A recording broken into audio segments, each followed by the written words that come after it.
It's a fire in love.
It's a fire in love.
It's a fire in love.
powered by the highest performance game engine on mobile, leveraging years of experience building the largest international competitive mobile esport, harnessing extraordinary community anticipation. This February, Super Evil Megacorp will unleash the category-defining 5v5 battle arena for mobile.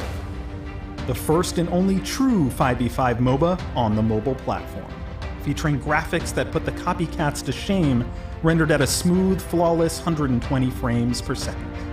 A simple-to-start, highly accessible experience that matches or outperforms PC and console counterparts in every way, with ultra-precise, intuitive touch controls that make a MOBA feel like magic. Nothing diluted, nothing dumbed down, delivering through original and creative hero design, level design, item design, and objective design the immense depth, skill, and complexity that a legitimate 5v5 MOBA should offer.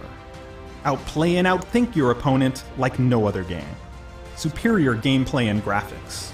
The most accurate and responsive controls. Deep, original fantasy storytelling. And unparalleled technical excellence with the platform-leading proprietary game engine and the highest frame rates. Super Evil Megacorp's Vainglory 5v5 sets the new bar for mobile gaming. Never settle for the lesser evil.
Hello ladies and gents, boys and girls, welcome to the Vainglory show matches from Southeast Asia. This is week 3. My name is Unimita and joining me I've got Luxuria for today. Hello, and yes, you've got me, then you know what it is. It will be some exciting matches, so get your popcorns ready. Yep, we've got some returning teams and a show match between two entirely new teams coming up for you today. So the schedule is going to be, first up, Impunity up against Bren Esports, two teams that have played in the previous weeks. Impunity looks very strong. Bren Esports had quite a lot of experience in 5v5 as well. Then the second match of the day, two brand new teams, Newbies versus Apple Esports, who you may have heard of before, but they certainly haven't played 5v5 before on stream. And the final game of the day, Renegades up against Elite 8. It's going to be a good one. It will be, and just quickly talk about Impunity going up against Bren Esports. In the previous week itself, we saw Bren Esports taking one game away from Elite 8, and Impunity, they have been winning pretty consistently throughout these show matches. Yeah, Impunity and the final game of last week did win 2-0 against Elite 8 as well. Elite 8 had a bit of a struggle last week, but it's really good for Bren Esports. It looks like they're going to be a good competitor against Impunity. One thing they did really well was they knew that objectives were the way to go. They didn't do the 3v3 tactic of chasing kills all the way across the map. They would leave the kill, go for the farm, go for the turrets, and they'd be able to control their waves really well, which is what I'm looking forward to seeing in this game. I want to see how the waves are being managed and whether, if maybe you're going to lose your bot turret, you've managed to push your top lane so that instead of just losing it, you get something in return. Yep, and this is something that we've actually talked about in the previous week as to how Impunity actually plays. Even in 3v3, they already adapted the tactic, the strategy to just split push while just getting the enemy's attention somewhere else. And in this 5v5 map, a map that's so much bigger compared to the Halcyon Fold, split pushing would be key to winning quite a couple of games, or rather quite a number of games. Yeah, it's all about if you can get that armory down at some point in the game. Even if the split pushing only gets you as far as the tier 3 turret, then that Black Claw that you take or that Ghost Wing, that can be the catalyst to get you the armory, which means you don't have to worry about that lane. Once you split push a lane, it got the armory down, you can just ignore it, focus all your attention on the other two lanes, and you know it's very unlikely they're going to be able to counter push that lane now unless they get a Black Claw or get a Ghost Wing or get an Ace to buff up their health regen, because those minions are going to keep pushing. So that's really the importance of split pushing, and has to be the end goal for someone like a Jewel, a Rona, who's trying to push down that side lane. Even Ringo as well. We spoke about the viability of certain heroes off stream earlier on, and I was just you were talking about Ringo and then hoping to see more of him in this 5v5. I personally think Ringo is still very, very strong as a hero, but not so much for team fights because there's a lot of emphasis in just in general, just damage in AoE damage, right? Area of effect damage like Celeste or Baron, although we haven't quite seen a lot of Baron being played. But just Ringo's single target burst damage, Ringo still trumps the top. Yeah, that's definitely why you want to have someone like a Ringo. We've seen the weapon carries really go down to push turrets a lot more than in 3v3. When we saw Crystal heroes being a lot better at taking turrets in 3v3, but then the changes came to abilities. They now do 50% damage to turrets, and that really nerfed Celeste's damage to turrets, people like Scarf. Before, Scarf would wreck a turret with a Spitfire and a Goop combo, but that shouldn't happen in 5v5 because Scarf is designed to be the mass damage dealer. If they stand together in a Goop, they'll take a lot of damage. The Dragon's Breath deals lots of damage to multiple targets, and so Ringo, as a weapon carry, I do love to see a Ringo being played. I played him a ton in 3v3 ranked before 5v5 was released. So he's meant to be that turret damage dealer. And also, a weapon carry can generally win their matchup in lane. He gets that double down perk, gets a crit basic attack after killing a minion. It can be really tough to beat a Ringo in lane. You might need to bring your captain down to wherever Ringo is, and then he's got a 1v2. If he can win that, then it's going to be pretty easy for his team to push some other lanes and pressure in there. Yep, and there's another hero that I'll quickly touch on. It would be CP Adagio. I know a lot of players would think, CP Adagio, is he really that strong? I personally think so. If placed in the bottom lane and just able to push out any melee carries that's placed in their top lane as well, and CP Adagio can just do amazing. Your early game is just so very strong. Granted, and you have a buff to your ultimate as well, to your Verse of Judgment, and that plays a very, very big impact in the late game team fights. I definitely think Adagio is one of the heroes that you want to be switching lanes depending on the matchup. As you said, he could absolutely bully melee heroes in the lane, get the burn on them, force them to retreat so they can't farm safely. And so if you switch the lane for Adagio depending on which hero he's going to be up against, that can be really effective. Another thing to do with Adagio is that he can heal scout cams. It doesn't actually extend their life. So if a scout cam will last a minute and a half, if Adagio heals it, it will still last a minute and a half, but it will take more basic attacks to kill. So early game, if you both put a scout cam in a bush and you start attacking it, if Adagio heals his team's scout cam, it will last longer than the enemy's because it gets the heal, it also gets the tick heal over time. So in a situation where you're both trying to take down a scout cam, Adagio's heal is really good in that. Yep, indefinitely, because now we are actually heading into Sovereign Rise for the first game of today between Impunity and Brand Esports. The heroes have loaded, they have picked, they have choose pretty quick one today, and we will be seeing an Adagio on the fold, and as well On the rise. I just said it earlier on the rise. You were perfect, but I got you this week. It wasn't me. It was I requested you last week. It was Luxuria this. And of course, we do see a Ringo as well. Koshka being picked up for the side of Brand Esports, as with Reza and Glaive.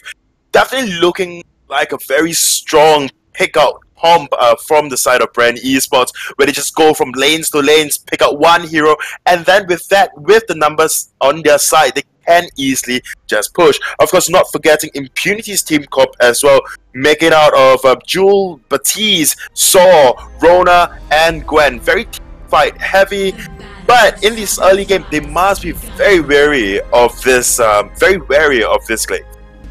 Yeah, I love Glaive in 5v5. He's such an effective hero, getting around the map, and once he gets to those lanes, can gank really effectively. And so, as we are loading into the Rise, I'm looking forward to see if there's going to be any aggression. I would expect Brand Esports to try and go into the enemy jungle, and that looks like exactly what they're going to try and do.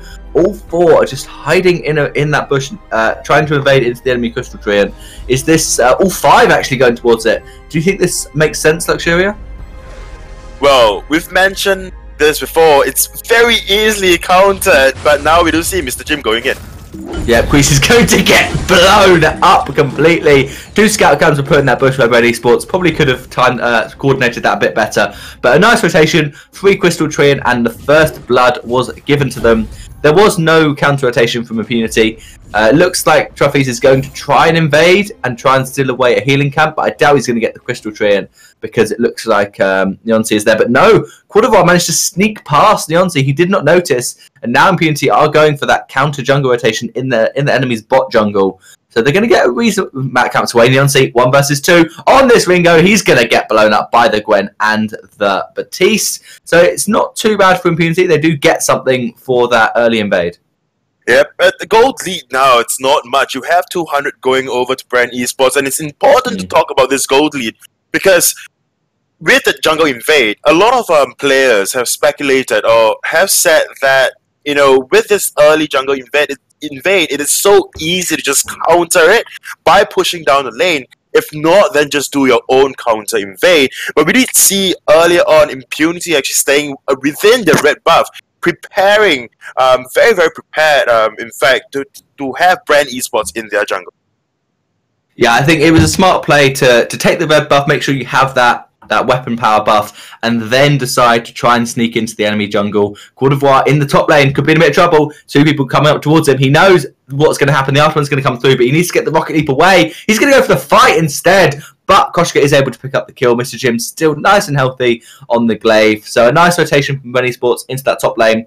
Meanwhile, we said that Oringo will probably pressure in the early game, and it's against a Gwen, so he still will be able to do that. Guessing X is going to get a nice burn, a heal onto himself and onto Inked. Neonce is going to go in, and Inked is going to use the healing flask. It will just barely be enough to keep him alive.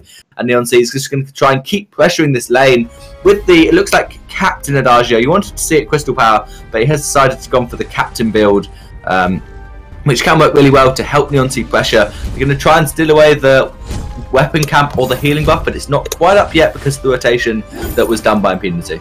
Yep, I really like Baptiste as well in this 5v5. Granted, Ordain is a single target ability, but there's one thing that Baptiste can do, especially if the Baptiste enjoy roaming, and we do see Sync 1 actually got picked up by Ink. Oh, sorry, not Ink, but DevQ on that Rona.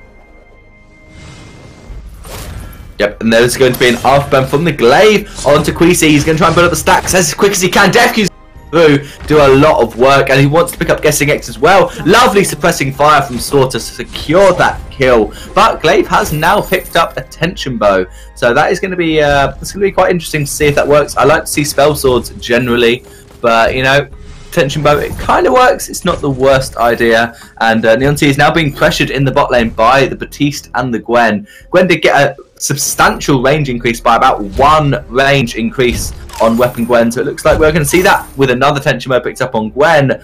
That is quite a lot of burst. Yep, it's just high burst. A lot of Gwens that we've been seeing will go for the tension bow in that early game, followed by a Sorrow Blade and then a Tyrant's Monaco. It is just an epitome, or not an epitome, but it's just the highest burst that Gwen can put out with the buckshot, followed by the basic attack or your heroic perk. But we see now in that top lane, Koshka picking up Quadrivar on that jewel, and we see a lot of roaming coming through from both of this team, which I really enjoy, because in the first week of show matches, when everyone was just so raw and new to 5v5, we see very stagnated plays, right? Everyone just want to farm up, and then we see very, very persistent split pushing coming up from teams. But now we are seeing much more usage of this this big and vast map of Sovereign Rise. So Spitfire is going to rotate towards Queasy. The CP Saw in the mid lane is going to be in a bit of trouble. But no, Spitfire's the one in trouble. DevQ's going to come through. Nice barrier. Picked up from Koshka. Pressing fire is going to help out. But that's going to be a great afterburn with the tension by Brock. And Saw, Rody runs away, but it won't be enough. Synchron can come back and secure the kill onto Saw. DevQ, he's going to try and go in, but he hasn't quite got enough damage against the healing from Guessing X and the burn. Quadrivar is going to just run away. He's got a Rocket Leap, so he's going to be okay. And yeah, very interesting. Also, Rona has now picked up a Sorrow Blade. So, very damage-focused builds from everyone. Not a lot of sustain, not a lot of anything else except from Aftershocks, Tension Bows, and Sorrow Blades being picked up. Well, either Sorrow Blade, they might just be bringing themselves back to Worlds when they just want to go for those turrets and your bees as well. You know, the turret pushing Rona has always shown to work. Not even just in 5v5, but it was very, very dominant in a 3v3 matter as long as you can execute it, but the team fight in the bot lane. Yeah, there's going to be DefQ taking quite a bit of damage, quite a lot of damage. Well, onto DefQ, the Crucible, nowhere near enough from Truffles to keep him alive. And so that's going to be a 4-man push in this bot lane. The turret is getting shredded down by the members, and there's going to be Ink also going to get blown up by this Reza. The Aftershock block doing so much work. There's going to be a Mechanic Frenzy, but it is blocked up. Nice roadie run from the Saw. Spitfire is just barely going to get away. Ink really wants that kill, but he's overextended to try and get it. And now Yonsei and Synchron trying to pick up trophies, or we see they should be able to get one if they focus correctly, but no, looks like he's going to go away. Lovely suppressing fire from Quisi to stop the engage from Yonsei, and now Synchron could be in a bit of trouble. He's going to try and run away. He hasn't got that second charge, so on his dash, so he's going to get picked up by DefQ. A little bit of an overextension. They tried to get both kills, should have just focused on one. Yep, and it's quite amazing to actually say this, but although I've spoken to some pro players and I asked them about their thoughts on CP Saw, and initially when 2.12 dropped, they're like, yeah, I really like CP Saw in 3v3, but not so much in 5v5. However, with my time playing 5v5, I've seen more CP Saw as compared to Weapon Power Saw coming out from the enemies, and the only reason being because your suppressing fire is just such a good harassment in that early game, and even in a late game, your Shank just deal a lot of damage. But the problem with a CP Saw is if you use that roadie run to secure a minion, you are locked. You have no escape. If someone like a Glaive comes to try and kill you, as Mr. Jim just showed in this mid lane, and Bren Esports are doing a lot of work onto that mid turret, they might get it. There's going to be a kind of dodge onto the ultimate from Gwen, but he's going to be able to get away pretty fine. So nice turret pressure from Bren Esports. Quad d'Ivoire could be in trouble. Spitfire's very low, but he has his ultimate. There is not a block on Quad d'Ivoire, and he's going to get blown up. Lovely plays from Bren Esports. Another great rotation. Now looking back to the mid lane, there are 3 members of Impunity, but I don't think they're going to try and get anything from this because Ringo's there, so is Reza to clear the wave. So successful from Bren Esports. They get some nice pressure and a kill. Yep. Very good mobility coming out in this early game for the side of Bren Esports, and as I was mentioning earlier on, it is just very high amount of just picking out one target at a time, but another team fight may just unfold. Yeah, there's going to be the ultimate from Adagio going to come through, and the fearsome shade going to get someone away, but Ringo meanwhile has picked up a kill. Now there's the Quincy doing loads of work on this CP Saw, but there's not a lot of energy on the side of Impunity. That's Gwen going to get blown up by the Glaive. Spitfire's trying to run away. Your Mechanic Frenzy will not even go off. Bonan's going to get the kill straight away. DefQ going off on this Rona with a Sora Blade. He doesn't need to stay, and he just needs pure damage. Yonsei is going to be the next one to fall. Mr. Jim should be able to pick up this against Quad d'Ivoire unless Quisi can come through. The tank Shank is nearly there, but he's not quite going to be able to have the energy to get that. Mr. Jim. Oh, he's in the bush. He dodges out. The Thunder Strike from Jewel afterburns away. Quisi cannot chase that. Lovely place from Mr. Jim, and in the end, nothing's going to happen because of that. I doubt Quisi's going to get this turret. Adagio's coming towards it, but it was an awesome team fight nonetheless. It was. I mean, the Verse of Judgment not quite hitting anyone, but he's tried to cancel it off with his ultimate as well, which would be that of the Fearsome Shade, but didn't quite come through, as well as he was blocked out by Adagio guessing X. It's very impressive plays and very impressive team fights there, although too many casualties and thus are unable to just translate that into any objective. But just talking about objective, we do see a converging of Bren Esports going into that mid lane, picking out the first tier turret in that lane. Yeah, the reason they got that turret was not because they won the team fight, it was just because they'd already done the damage. They'd done the hard work to take down that turret to almost dead, so all it needed was one wave push by the Reza, could get the turret pretty much for free. But now Impunity are going to get that mid turret, but we're going to now look up into the top lane where Quad d'Ivoire is in a lot of trouble. He's going to have to jump over the wall. He got his turret down a little bit low, but it looks like there's going to be a fight in the mid lane. Yonsei is going to get blown up by DefQ, and now Sigma is the next target. Great reflex block on the Aces High. That's not going to connect and not going to stun him up, so they do manage to defend the mid lane turret for now, but Ghostwing is on the rise. Ghostwing is about to come out, or rather coming out, and we do see all 4 members of Impunity actually trying to secure this Ghostwing. They might just want to hold about for 3 more seconds just so Quad d'Ivoire can get it. They don't care. They do not care about Quad d'Ivoire. He doesn't need a buff. It's quite obvious. I mean, the mad scientist, I don't think with that tagline on his IGN, I doubt he really requires that buff to actually perform. But with that gold swing, they can easily look for a team fight. However, we did mention this previous week as well, that just because you get a gold swing doesn't quite mean that you want to go for the team fight, but I might just have to take that back. Yeah, they don't care. DefQ wants to go in, and as you were saying, sometimes you get the ghost swing, you then overextend in the team fight. Quartervar, you haven't got a buff, but he's going to get 200 damage on Mr. Jim, but he's going to get a lot of damage onto him, and he's probably going to go down. No, the Crucible comes through. Quartervar is going to be fine. He's going to just bait, but that CP saw. Nice finish from Chamber, it was blocked up. Guessing it's going to get killed out of the Berserker Guardsman. That is going to be so much damage. Impunity, a wonderful team fight with the Ghost Wing, but it was 5 versus 3 because Neonsea and Sync 1 just weren't really in that fight. So now that is a top turret going to go to Impunity, and it looks like they want more. Jaffies is going to do a bit of work, but a nice block onto the Buckshot and the Ordained from Sync 1. He's going to get away. Yep, and there is one thing. Although this is basically a team fight comp versus going up against a comp that, you know, just want to take down one target at a time. In the early game, Brand Esports comp is just so strong, and if they can actually just snowball from that, it is quite difficult for Impunity to just, you know, come back from that. However, Impunity just manages to just hold on for so long. With that, they can actually scale into that late game where they have the power spikes and they have the items, and in this full-blown team fights, Impunity definitely coming out on top. Yeah, well, they had the Ghost Wing buff, so that really did help them, but this could be DefQ in a bit of trouble. Rona is going to try and do a bit of work, but now they're driving straight onto Quartervar, so he's going to have to rocket it towards his team, and he's going to be okay. Guessing X is going to be the focus, and the ace side does not quite connect, but they're going to pick up the Adagio anyway. DefQ doing so much work! Saw gets the kill onto the Koshka. Sync 1 is going to go down very low. I don't think he's going to be able to get away, and now it's just Mr. Jim trying to go 1 versus 5. No, 1 versus 1 against DefQ. That'll be an easy win for Glaive if he manages to get this afterburn. He's got 2 levels on him, but he does not trust himself at full health to be able to beat this Rona. That is a deadly Rona build. It's literally Soul Blade and Shiver Steel. But here's going to be Mr. Jim trying to do his work. Meanwhile, the mid type did go down to the duel. I don't think DefQ's going to be able to survive this, but it looks like he's going to go for it. Mr. Jim isn't fighting. He's not even bothering against this Rona because he knows that he's going to lose. And so DefQ playing nicely on this Rona, and Guessing X, don't go for it, you're going to die. Oh, he's trying to 1 versus 1 the Rona. Your Glaive couldn't do it, but it looks like Koshka's going to be able to pick up the kill onto the Rona. So Guessing X was just waiting for Spitfire to come through. But meanwhile, the mid-tier 1 turret did go down for Impunity.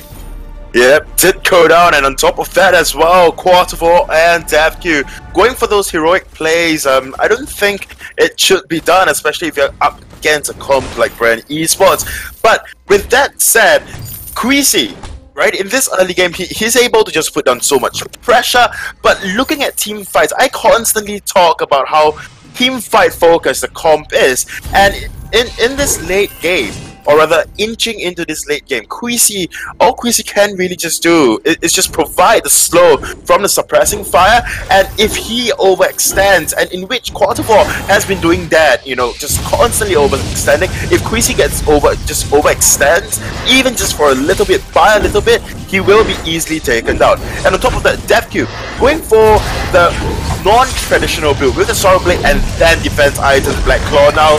Oh, it's been stolen by Queasy on the CP Saw. Brand Esports started out the Black Claw, but Queasy got the last hit. They need to run away. Impunity, just run to your team. Take a fight as 5 with this Black Claw, but no, Spitfire's going down very low. Lovely ultimate from Batiste with that pistol, but he got silenced up by the no one. The lovely ace is high from Gwen as well. That's going to be Impunity doing a great team fight. DefQ now is onto the back line. Mr. Jim will pick up a kill in return, but there is a Rona doing so much work on your team. You cannot do anything. Sync 1 hasn't got a block. He's going to get blown up. Mr. Jim's the last one alive, and he will be able to get away, but a great fight for Impunity. Even though they lost the Black Claw, they're not going to get much from this. They might get a bottom turret if we look down towards that lane. There is a big minion wave pushing for it, but a nice steal from Saw. It really did help them because they would have been in a terrible position if that steal didn't come through.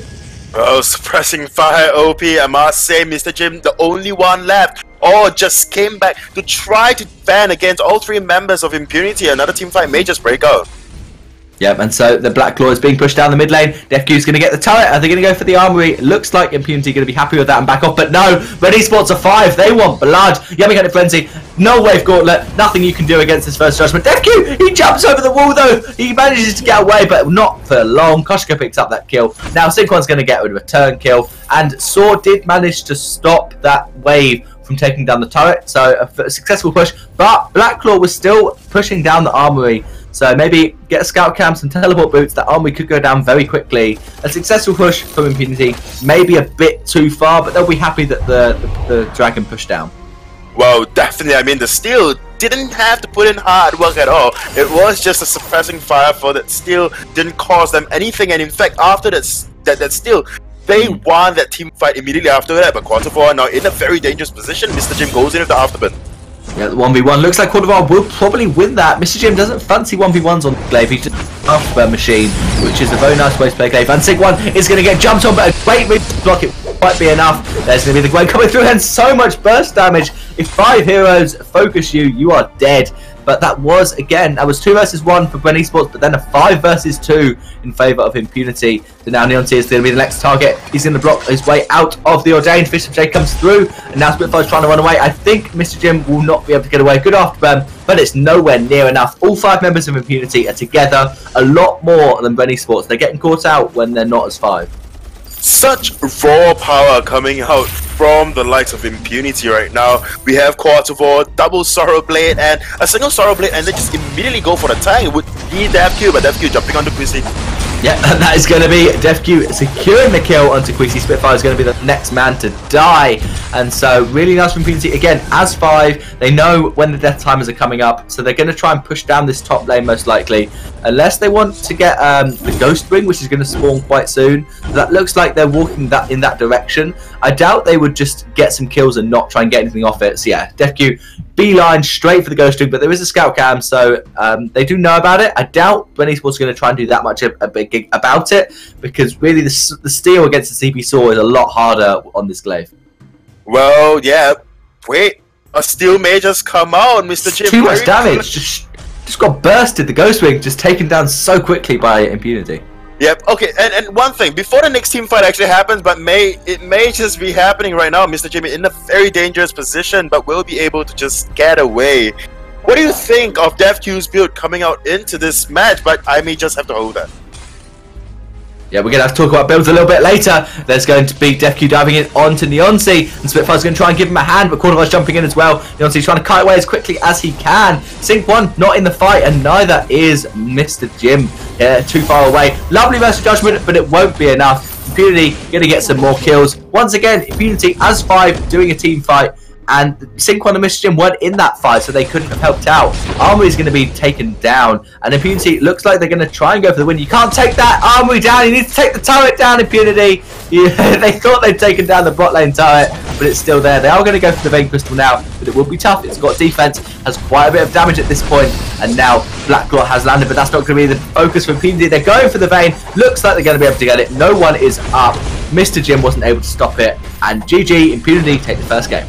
Yep, Impunity performed spectacularly, but as you mentioned before the game started, Bren Esports definitely a force to be reckoned with, going up against Impunity at least, and with their team comp, you know, coming out from Bren Esports, I personally think they stood a chance, but Rona was just a tad too much for Bren Esports to take down quickly, right? Rona going for that Sorrow Blade first item, and then Serpent's Mask and the Shiver Steel.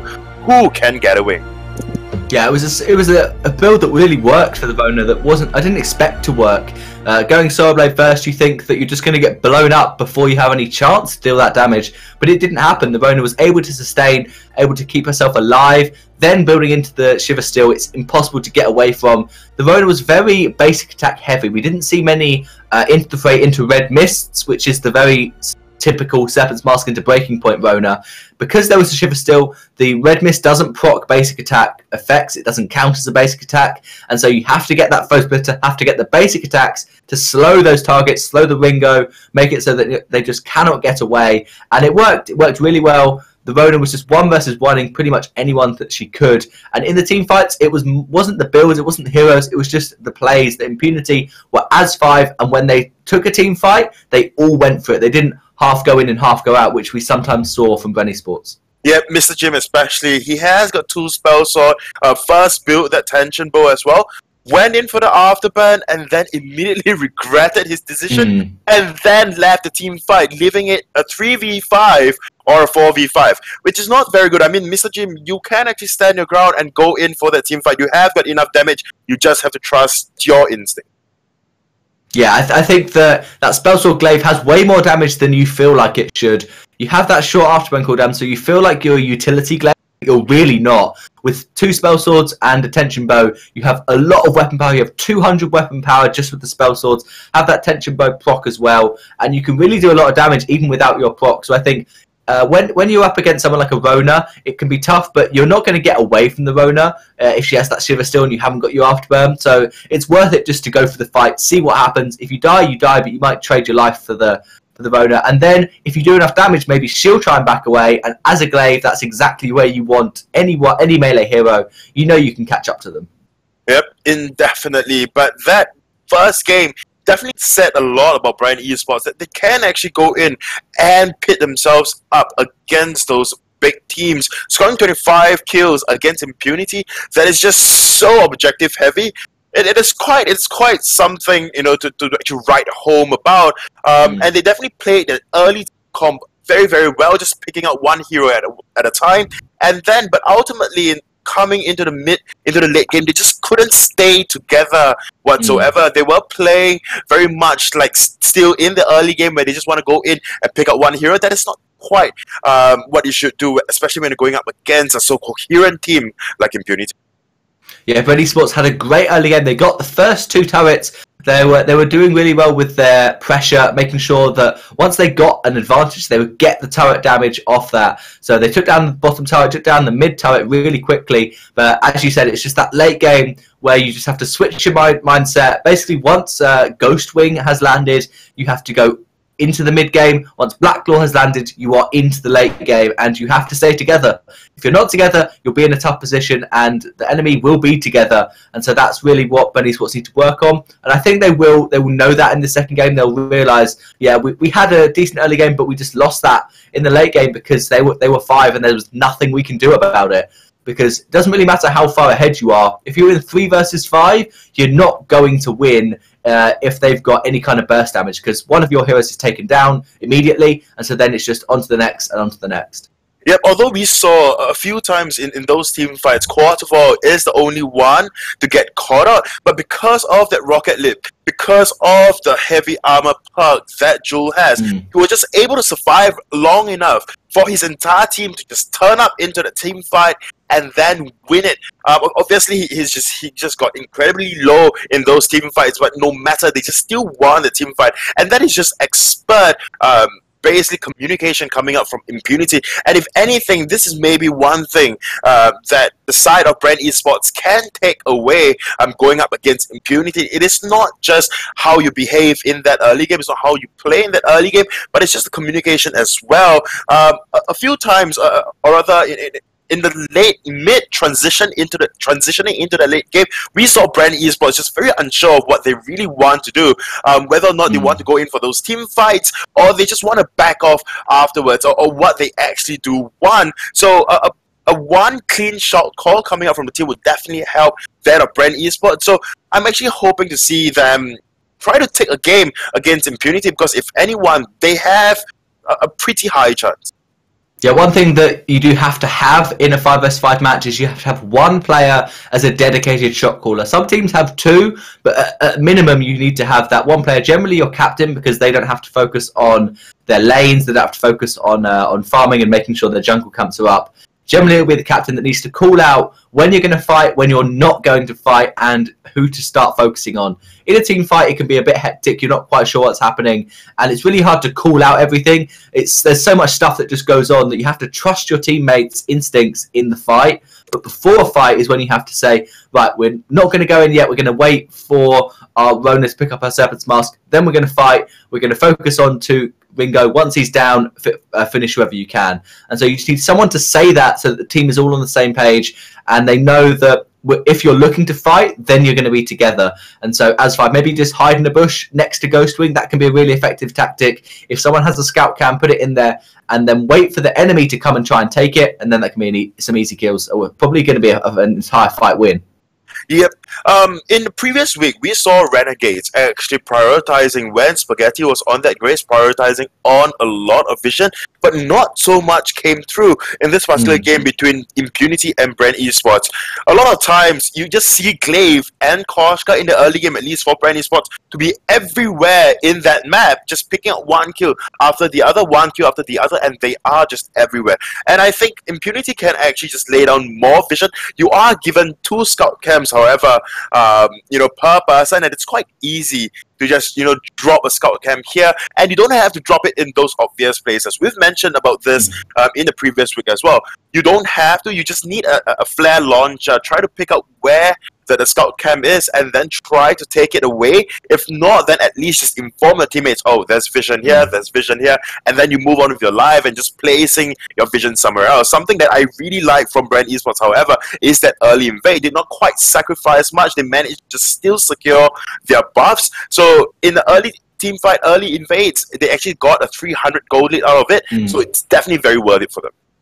Yeah, that was a good invade at level 1. As we were saying, Brand Esports, they knew what to do early game, and it fell off a little bit late game. One thing I also want to talk about with those captain builds, you said they didn't prioritize vision. No one bought Super Scout 2000. No one bought Flare Loader, which is quite atypical of what I've been seeing in 5v5 at the moment. But yeah, I think I'm not sure if it was counter building or Adagio had already decided this, but Batiste picked up his Echo, then next item Adagio picked up a Null Wave Gauntlet. And so it worked really well in those team fights when Batiste would use the Fism Shade. Adagio, make sure he gets that Null Wave Gauntlet off. And it was really tough for Batiste to counter that. He didn't want to Crucible the Null Wave Gauntlet. He had to let it hit and hope that Adagio wouldn't ult at the same time, because he has to block the Versa Judgment. It's such a devastating ability because Adagio is very likely to get the burn onto 3 or 4 people, maybe even 5 if they are sticking together. And so you have to be able to block that with your Crucible, or else you've pretty much lost the team fight if you get 3 or 4 members stunned up by that Verse. Yep, but we saw coming out from Impunity as well, in one of the team fights actually, Batiste did not have that Crucible up, and instead what Batiste actually did was just drop his ultimate and hopefully get, Adagio to just bugger off with here. But it happened, right? It happened for a while for that particular team fight itself. Then after which there was no such synchronization coming out from Adagio with it now with Gauntlet anymore. So that is one thing maybe Brand Esports have to look at.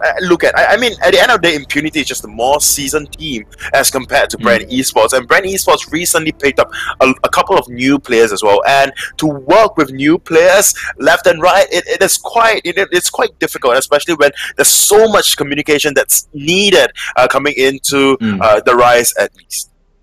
Yeah, you definitely need good communication between all your players. If they all speak the same language, it certainly helps a lot, because it can be really tough to try and do that. But we are now loading into the Rise for the second game between Impunity and Brand Esports. So, casting this game, hopefully it's all going to be okay. We've got Azurai and Riku.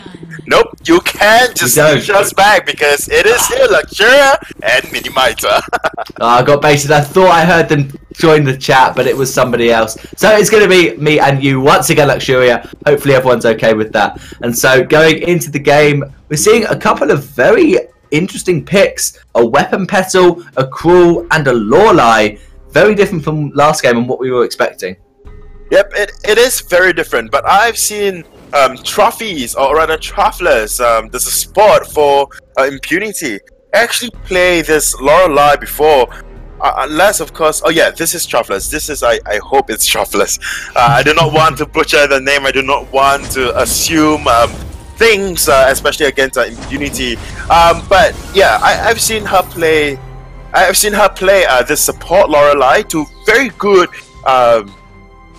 basically, not advantage. What's the word I'm looking for? Very good, very good. Never mind. This is very good player on this support Lorelei, and it definitely proved to be viable in this 5v5, especially in that early game. With your fish food, you can just easily, just stun. If not, then just cause so much impact in that lane. Just put on so much pressure as well, as we do see. Neon Sea just very low. Yeah, speaking of a stun, there was a stun landed by Truffles onto Neon Sea. And we've seen some Lorelei played as Crystal Power before, but I haven't really seen much Captain Lorelei at all in 5 vs 5. It can work, obviously, great ultimate, giving you a nice barrier, You normally get 2 barriers in a team fight because team fights just last so long. And now it's going to be a fight in the mid lane. Queesy's going to go down low on this Celeste, but has got the Heliogenesis to try and push them away. That slow from DefQ is deadly onto the Koshka. Who's going to get the crystal buff is Arden. Pablo Escobar has picked up the crystal buff. Meanwhile, Jewel in the bot lane did pick up the weapon petal. Sync1 is going to go down most likely to DefQ here. Lovely plays from the Cruel, but he's going to go down to the turret. Pablo Escobar playing well. He's going to pick up that weapon buff for himself. This is an Arden with double buffs, but in the bot lane, that's really tough for a petal to win against the Jewel. And now Jewel push turret. Yep, Jewel will not be pushing turret, will actually be heading back home to buy. And in that particular team fight, we saw DefQ just overextending a little bit, taking 2 turret shots, and maybe the players have forgotten, but Mr. Jim as well. Yeah, Mr. Jim is going to go down in the mid lane. Nice plays from from Impunity. They've swapped sides now. We see nice little taunt there on the Celeste. He is 0-0-3, so being a nice supporting hero. DefQ is just playing really well on this Crawl. He didn't even have the weapon buff in that, but it's just so easy for a Crawl to stick onto his targets. I'm expecting DefQ to pick up a Shiver Steel this game. As the Ronin did last game, it just makes so much sense on Crawl. Attack speed, slow, they all work for Crawl, and now Guessing X rotating up to mid. Apparently doesn't care about his bot turret because Jewel is there, but he's going to dive on to Guessing X, and that is going to be a trade. DefQ now going to try and get Sync1 as well. DefQ's doing so much work. Pablo Escobar, why? Don't go that way. He's going to die to the turret shot. You could have tried, to be fair, going the other way. He was running through a Crawl, but the minions for the win, pick up the Crawl in return. So in the end, not much has happened, but you say that, the bottom turret is down to about half health. Yep, so thirsty. We have very thirsty players on the rise today, especially from Brand Esports. That dive was, I have to be honest, it was really unexpected, especially when Guessing X was just tanking 2 turrets. I don't think that's the cleverest move, but hey, it is what it is. Giving Cruel just easy 3 kills from there, but of course you get the shutdown from the minions as well. But Mr. Jim this time actually on this Koshka, rather than, what was the hero that he was on beforehand?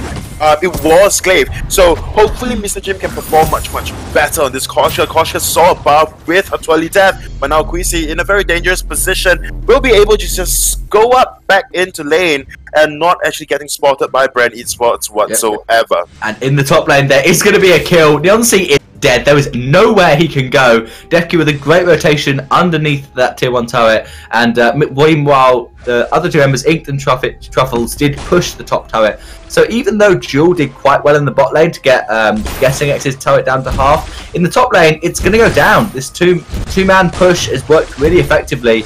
So Brand Esports are going to lose the first turret, and Impunity are going to pick that one up. But in the middle of the top jungle, Mr. Jim's going to go on to Queasy, and it's going to be not too much dive. A double buffed Koshka is very dangerous to play against, but maybe not with all 3 members of Impunity rotating down.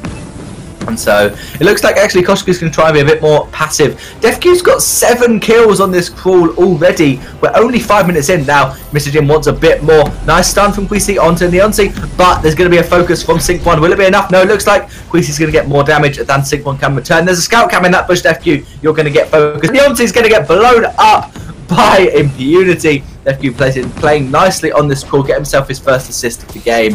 And now Mr. Jim trying to dive in. Meanwhile, Jewel picked up the bot lane turret by herself, and she's porting home, picking up the Sword Blade, and going to come and try and help out Impunity. And Guessing X is going to get focused. Lovely jump, but it's not going to be enough. And that's going to be Queasy pick up a second kill. Sorry, helping in 2 kills, another taunt. He has picked up 7 assists on the Celeste, unable to secure the last hit, but a little taunt. That's very dangerous. If Sync1 got level 6 right then, Queasy would have died, but he's just baiting so that DefQ can come through and do a bit of work. Sync1, he's not going to catch up Queasy, he's going to be able to port home, but there were 3 members of Impunity that have to port. Meanwhile, Gordovar jumps in onto Pablo Escobar, but he finds a Sync1. Meanwhile, there's going to be a speed boost from Lorelei, but it looks like Sync1's going to be able to back away, and in the end, not too much was taken away.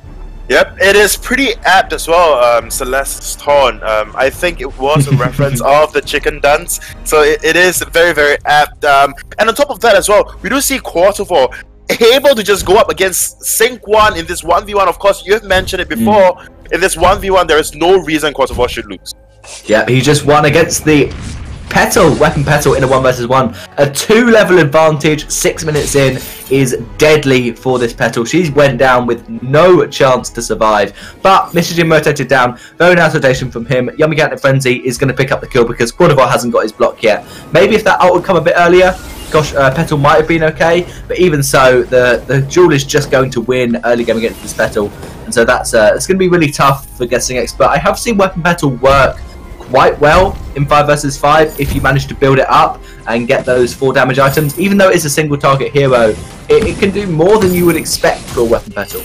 I personally think that 5v5 is a little too fast-paced for scaling heroes, but as I'm saying that, DevQ picking up another kill on this Ringo.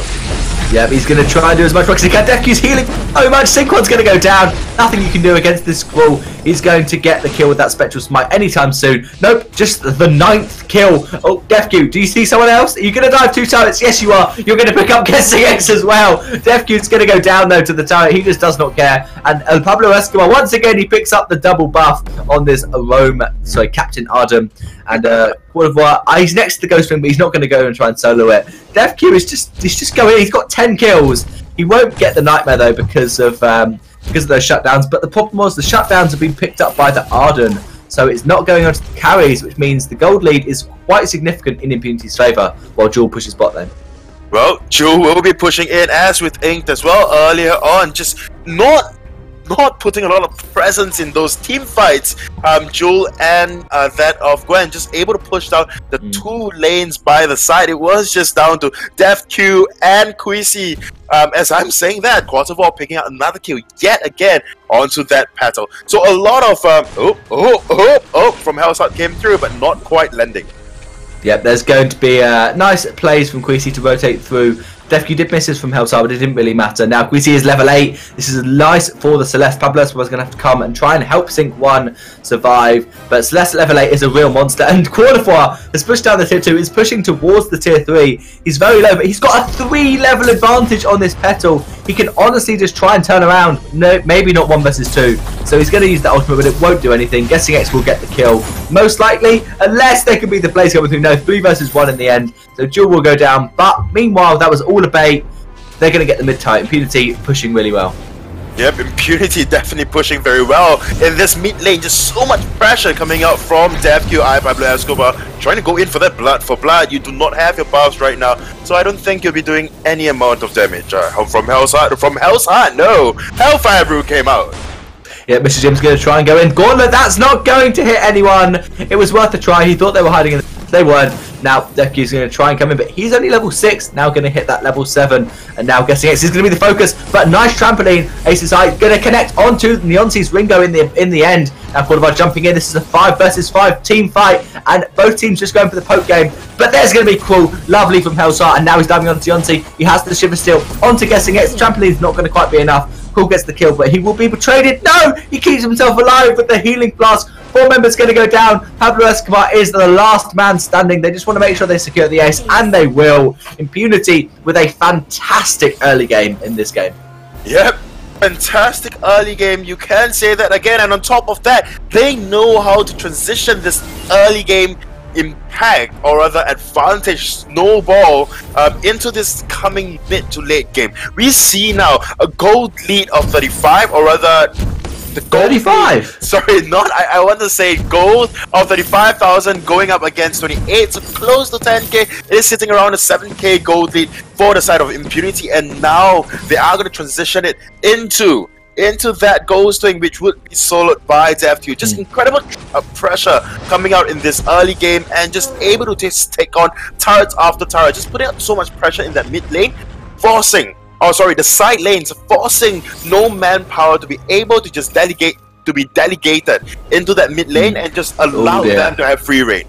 Guessing X went to try and shop, and that did not end very well for him. It was a 2 versus 2, but when you have a level 10 duel against your level 7 Petal, it's not going to go very well for the Petal. And so Quadrivar going up against Mr. Jim, he probably will get the kill with a Thunderstrike. Fantastic Thunderstrike. That weapon Treant with the basic slow on every basic attack, doing so much for this duel. We've got a double Sora Blade duel on Quadrivar. He just doesn't need crit. He doesn't need that much. He's just going to try and push turrets with that double soul blade. Pablo Escobar's going to try and do his work, but Cordova thinks he can walk around it. He can't. He's going to just probably fall. There's 4 people. He's going to try 1 versus 4. Here we go, Cordova. El Fabio comes through, but he hasn't got a reflex block. He's going to get 1, but he's going to trade his life. Meanwhile, lovely aces high to get Pablo Escobar over the wall, but they did get the duel. Aces high doesn't hit Leonti, but does hit Pablo Escobar on the Arden. Nice slow on the Achilles shot from Neonsi. Defke's going to try and trade for Mr. Jim. Young Captain Plenty will come through and it will land, but that is going to be a trade for the Cruel and the Koshka. This is fine for Brenny Sports. They have to take trades. They can't get clean kills at the moment. This is a 3 versus 2 in the bot lane, but mid lane Celeste is pushing. That tier 3 is going to go down. If Ink just runs away, they get the tier 3 for free. Nice pull from Truffles there on the Lorelei. It looked like it missed, but actually it was just to stop Neonsi and Sync 1 from rotating through. So mid turret goes down to Queasy, and this is really good for Impunity. They're going for the armory. That is a bold call. I don't think they're able to get it. They'll just get a little bit of damage onto it. Queasy can damage that from very far away. Nice stun. The guessing it's getting blown up. So, your Solar Storm though is not available. It was used a little bit earlier, and now Queasy's trying to do what he can. Fish Food not going to land the guessings, but that will be the damage from Tension Bow Gwen. And Cruel's farming somewhere. He doesn't want to fight. Mr. Jim is going to leave. He realises that this is a lost fight. He wants to try and port home somewhere else. Pablo Escobar is going to go down low, but there's still once again no Solar Storm from Queasy. The army will go down, and oh no, Mr. Jim, you're in a bad position. That's a Cruel going to get a kill in the middle of the map, and so he's going to go down. And are they just going for the Vayne? No, it looks like Queasy's going to try and keep this pressure up and make sure there is nowhere Brenny Sports can go. Oh wow, there's a lot of pressure coming out from Impunity. They just want me to swallow my words to say that, you know, Brandy Sports is suitable. Okay, there you have it. Petal getting blown up. Hey, who doesn't like that? Yeah, the Solar Storm was back off cooldown, but that is some nice trades from Brandy Sports. They finally secure the shutdown onto Celeste and onto Lorelei. So that's really good for them. Now Jewel is maybe going to try and 1v3. There was a scout coming in that bush, so they know he's there, and it looks like Brenny Sports are going to be in a good position, but Cordova is going to rocket leap away, so he'll be fine. Oh, Big Red Blind does pick up the kill onto Arden, and now Cordova wants to 1 versus 2. Here we go. There's 1, there's 2. He's actually 1 versus 3 now on this duel, but no, he's going to go down, and Mr. Jim does pick up that kill. DefQ, he's boots, he knows exactly where Leonti is, he's going to get the kill. No, Spectral Smite early, but the from Hellstar comes through anyway, just for BM, and now Inked going to get that, nope, not quite going to get that tension mode proc onto Guessing X, but DefQ, there's a bush for him to try and hide in. He wants to get something, but there's a scout cam, so Brenny Sports know what's up, they know what's happening. Nice vision put up by Pablo Escobar on this Arden. He built the Super Scout 2000, and it has really helped them in this game. It definitely has, but we do see a lot of vision control around the Dragon Pit, and those objectives coming to this late game is definitely important. Oh, Brenny Sports actually picking up Inked on Gwen pretty fast, quickly on that mid lane. Yep, completely free kill, didn't get anything in return. Guessing it's baiting trampoline out away, and there's going to be Jewel coming through Cordova. Is 4 levels ahead of his he's going to go down to Celeste now. Sync 1 is the next target on this Cruel diving in onto this Vox. Solar Storm comes through. Lovely Solar Storm from Queasy on the Celeste. Now Neonsi is kiting DefQ, but he has that barrier from Lorelei. There's no vision in that bush anymore, so Neonsi is going to be in a bit of trouble. Nice block onto the first slow. It looks like he might be able to get away with the Achilles shot. Yeah, DefQ, is he going to be able to do it? Yes, he will. Nice plays from DefQ. He just barely survives. And Mr. Jim could be in a bad position. He has to dive onto Queasy. Gauntlet comes through, but he's going to trap Cordova inside. Queasy gets the fountain, and the lovely from Hell's Heart to save Queasy. That's an ace for Impunity. Guessing X has just now respawned. I don't think they can quite get the game. Looks like they're going to go for a turret and then the Vein Crystal. But Guessing X jumping over the wall, but he jumps into a stun into 2 members. Solar Storm is a bit too much overkill there for Impunity. But no, they disagree with me. They're just going to push for win. Did I actually mention earlier on my post-match analysis that Brandy Esports may just be a very good contender going up against Impunity? Yes, you were looking forward to this game because you thought Brandy Esports could take a game against Impunity. Impunity disagreed with you. Yep, indefinitely. I mean, they are showing me how strong they can be, but Sync 1 actually picking up 1 kill, going for the second one as well onto DefQ. Oh, they don't get the Vein! They didn't get it. The red button! Oh! The big red button from Cordova does pick up the Vein in the end. Yep, that was definitely a very convincing match coming up from Impunity, and Quarter 4 on this, Jewel just putting down so much pressure in that bottom lane and just able to pressure that Orpeto out and away, able to just pick up 1, 2, 3 turrets actually on his own. So very good plays coming out from Quartervore. As with Ink, they are playing just double split pushing, just so much pressure in those lanes that Ink and Quartervore were on. It was just so difficult for the enemies or Brand Esports to just manage this aggression coming out from him. Yeah, even the first game, Brain Esports did well in their early game, but this game, Impunity knew exactly what to do. They pressured early on. They had a great matchup in the bot lane. Weapon battle against a weapon Jewel is always winning for Jewel. It was well played by the Jewel, but yeah, Petal just has such a tough time because you can try and poke, but Jewel's just going to Thunderstrike, going to heal up with the Book. Book of Unities has so much healing now with melee hero in the lane, so it's tough to play against. And then once you lose the lane matchup against Jewel, you know your turrets are going to go down. So it was well played from Impunity, and they just got so many early kills that it was simple for them to push that into turrets. You mean not they, but more of Deathq on that crew. He was just so dominating in that mid lane, able to dive, like I think 6-7 minutes in, able to just dive 2 turrets to pick up 2 kills for himself, and then of course giving the shutdown away to Arden once again with the double buff. So very good plays coming out from Impunity overall. As for Brand Esports, once again, it is just down to, firstly, I know Brand Esports, they always had this this tendency to actually pick out heroes that they are very, very comfortable in 3v3, right? As with 5v5 as well, we see this Guessing X actually going for the weapon battle. I guess it will work, but it is just not so much when a Jewel is around.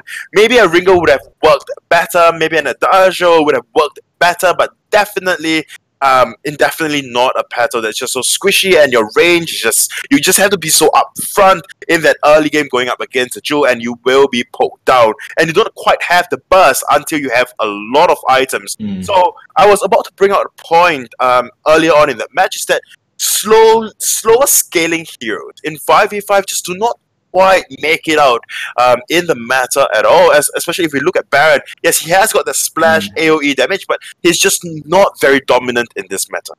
Yeah, Weapon Power and Crystal Power Baron both seem like great picks in 5v5. They have an instant jump with enough weapon or enough crystal, and loads of splash damage with basic stacks or with Porcupine Mortars. But as you said, we've been seeing an awful lot of 16-minute games, 15-minute games, 17-minute games. Around that time is when teams are just winning. They're getting an ace, pushing down the Vein Crystal, and there's not a lot that you can do to defend against it, because you just keep dying because you lost that early game, lost the kills, and lost the objective. So the gold is just too far in their favour. So that's something that is quite interesting, that that a lot of people thought in 5v5 it would be very late game focused, but that hasn't been the case because of how well you can push an early game advantage. And I definitely agree that Weapon Petal against Jewel, it also loses because Weapon Petal is terrible at pushing waves. It's a very basic attack focused hero. If Jewel gets a reasonably large wave pushing with her, it takes you ages to clear that. Meanwhile, you're getting poked down and you're going to lose that turret pretty quickly. Yep, indefinitely. I mean, it was still a very good show match coming out from both Impunity and Brand Esports. Like we mentioned, Brand Esports is not entirely out just yet. They just need a little more time to just, build this cohesion that they can with the team, and on top of that as well, work on communication and just maybe explore further into what the meta can offer, rather than sticking to heroes that they are super comfortable with. Yeah, it's tough. You've got to pick heroes that you know how to play, but they have to be strong in the meta and they have to be feasible. But at the moment, everyone's just figuring out what works. I've seen Weapon Petal work before, not in this matchup, I think was the real problem. But that is it for the first show match. Impunity take that 2-0. They won 2 last week, won 2 this week, looking very strong. And the next match is going to be Newbies against Apple Esports. So don't go nowhere. We'll see you soon.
Hello, ladies and gents, boys and girls. Welcome back to Vainglory show matches from Southeast Asia. My name is Minimiter, and joining me, I've got Luxuria.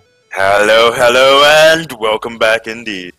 And so this second game of the day is going to be Newbies up against Apple Esports, two teams that we haven't seen before in 5 vs 5, but I'm sure you'll recognise at least some of the names. We've really got some star players on Apple Esports especially, but I am really looking forward to seeing how these teams are going to prioritise the early game, whether they're going to try and be aggressive as we saw in Punity, or whether they're going to try and wait. They're going to pick those Barons, try and just secure their farm and not give away kills and try and scale to late game if that can work as well. Yep, but there is one thing that I want to quickly talk about. Apple Esports, you talked about them being known, and they should be. In the Tesseract Challenges, they are the only team. They were the only team that just made out a full Vainglory gold, but yet they just, because of some things that happened during the game and after game, pre and post, they didn't quite make it through past the round of 16. So that is one thing, and that is why maybe viewers would know them, Apple Esports. As for Newbies, a quick background. They recently won 3-0 against another team that we will be seeing tomorrow, hopefully in a Vainglory 5v5 Vietnam, the Beginning Cup. And that is one thing that the players have to know. They are not Greenhorn players. They are relatively seasoned in this Sovereign Rise, in this 5v5 layout, and I'm expecting quite a lot from them. Yeah, definitely. I think that we're going to see a lot from both these teams. It's going to be quite a close game. Definitely, Apple Esports, as you said, were challengers last season. Newbies, pretty new team, but they've showed themselves to be not too bad in some other games. So it's definitely going to be exciting. I think the draft is going to be very similar to what we've seen before. We're probably going to see a Glaive, probably a Celeste. Arden's very strong. Jewel, Rona, those kind of heroes are going to be picked up. I'd be surprised if we don't see a Koshka as well, because Koshka is a really strong early game hero. And also she doesn't fall off as hard into the late game as she used to in 3v3 because of that barrier with the Twirly Death. In a late game team fight, you'll get 5 heroes that you can get that barrier scaling off, as opposed to early game where it's more 1 or 2 heroes that you're going to be fighting against. So I think Koshka's going to be picked up. But also, I'm very surprised we haven't seen an Alpha yet. Perhaps because she's countered by Cruel, and Cruel's played a little bit in Southeast Asia. But Alpha is very strong, at least when I play in Europe.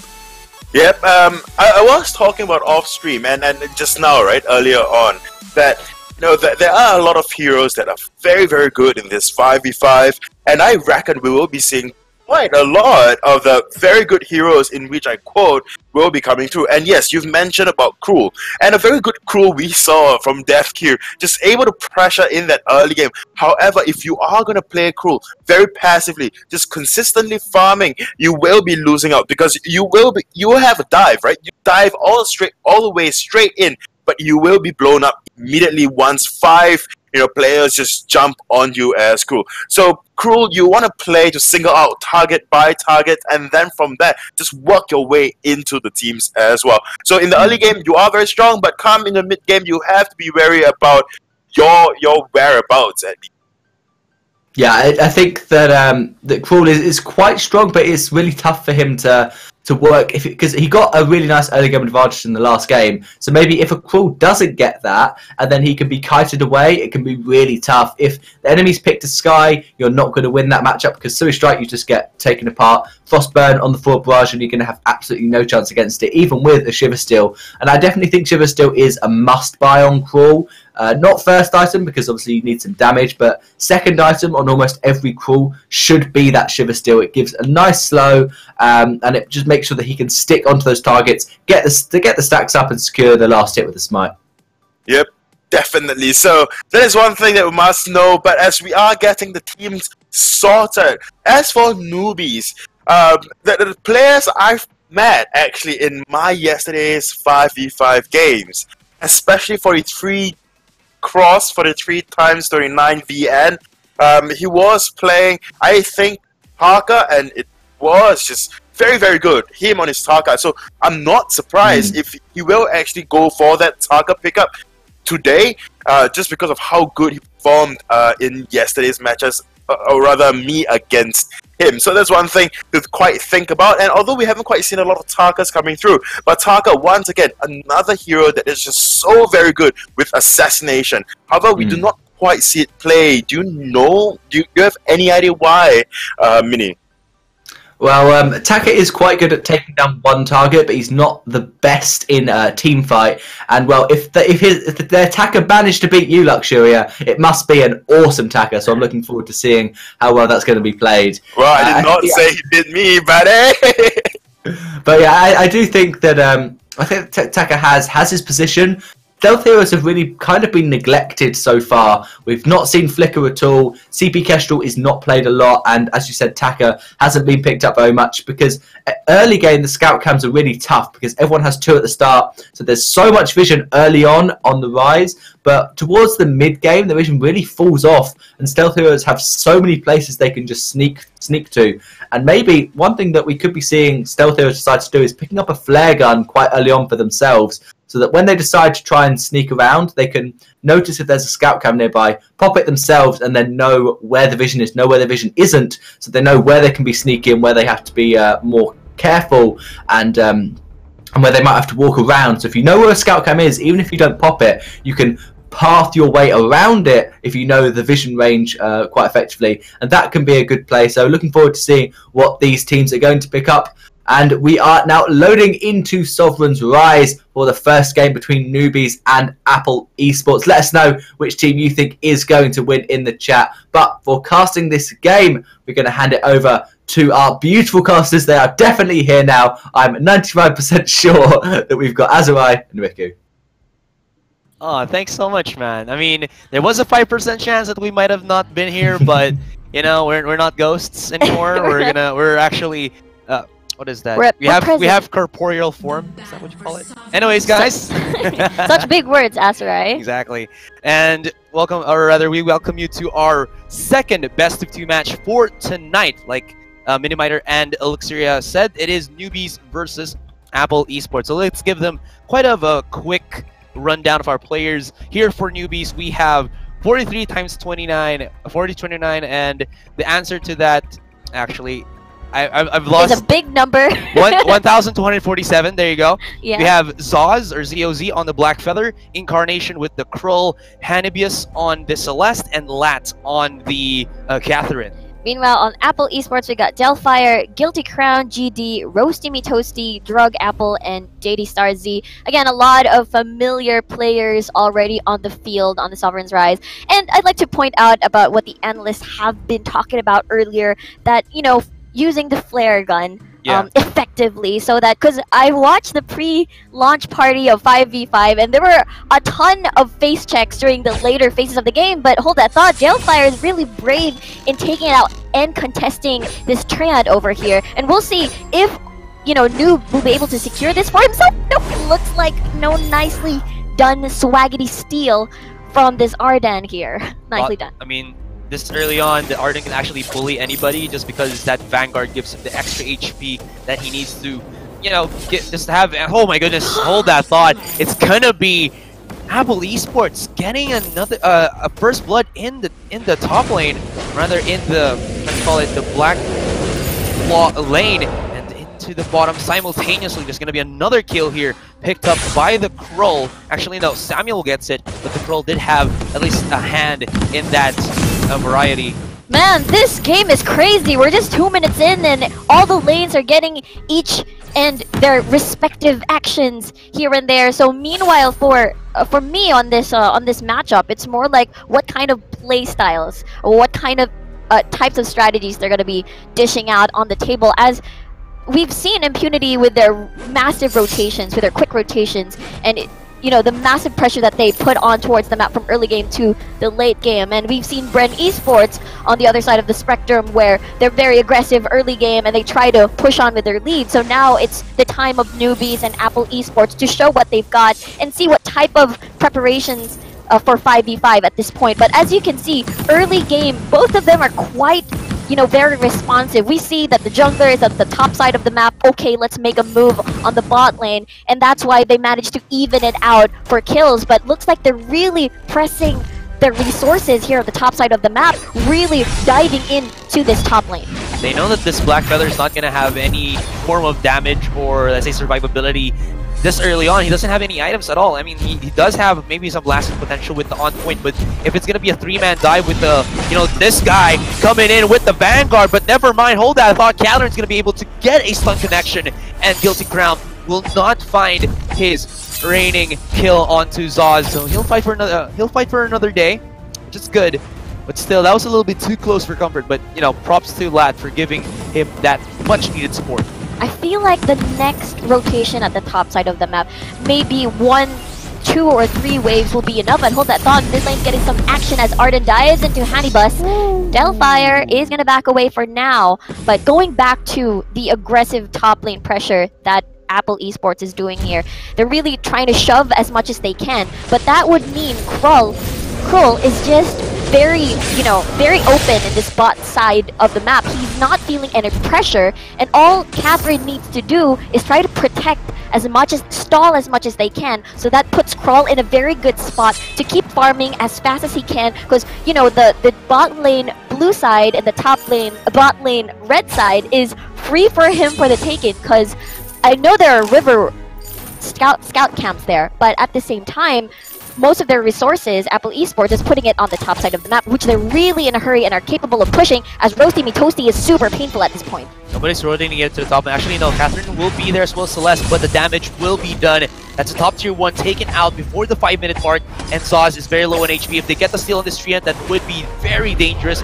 You see that there is, I believe, the flare loader activated here for these guys. 3v3 clash into the top lane. Roasty Me Toasty takes quite a bit of damage, has to back away, but oh no, goodness, Incarnation is just taking so much. Roasty Me Toasty, though, gets blasted by the Spectral Smite, but the AoE coming here for the side of Apple Esports is making it very dangerous for the remaining members of Newbies, but still, they come out on top. This Black Feather, as well as the Catherine, enough to take it down, and they get a 3-to-1 exchange, but they did lose the top tier 1.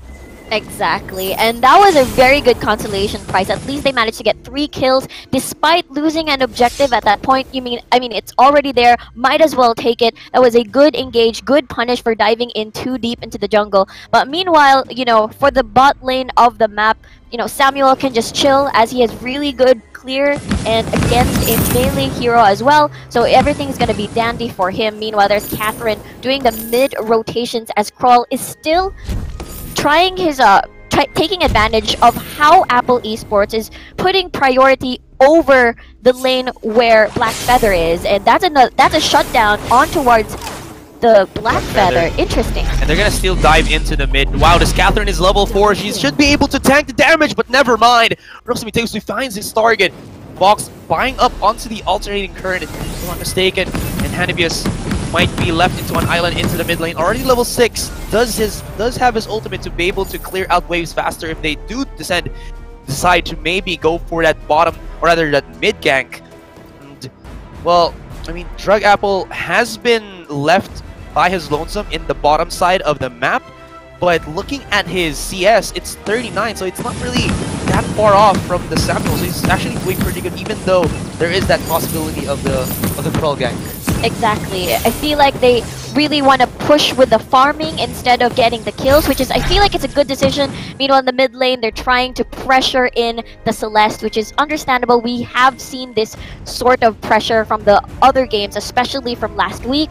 But going back on what the analysts, Luxuria and Mini has mentioned about how early game is so important in 5v5 as you give more choices for your team to create more openings to keep pushing and get objectives, especially that, pressure is building here, the Riverside.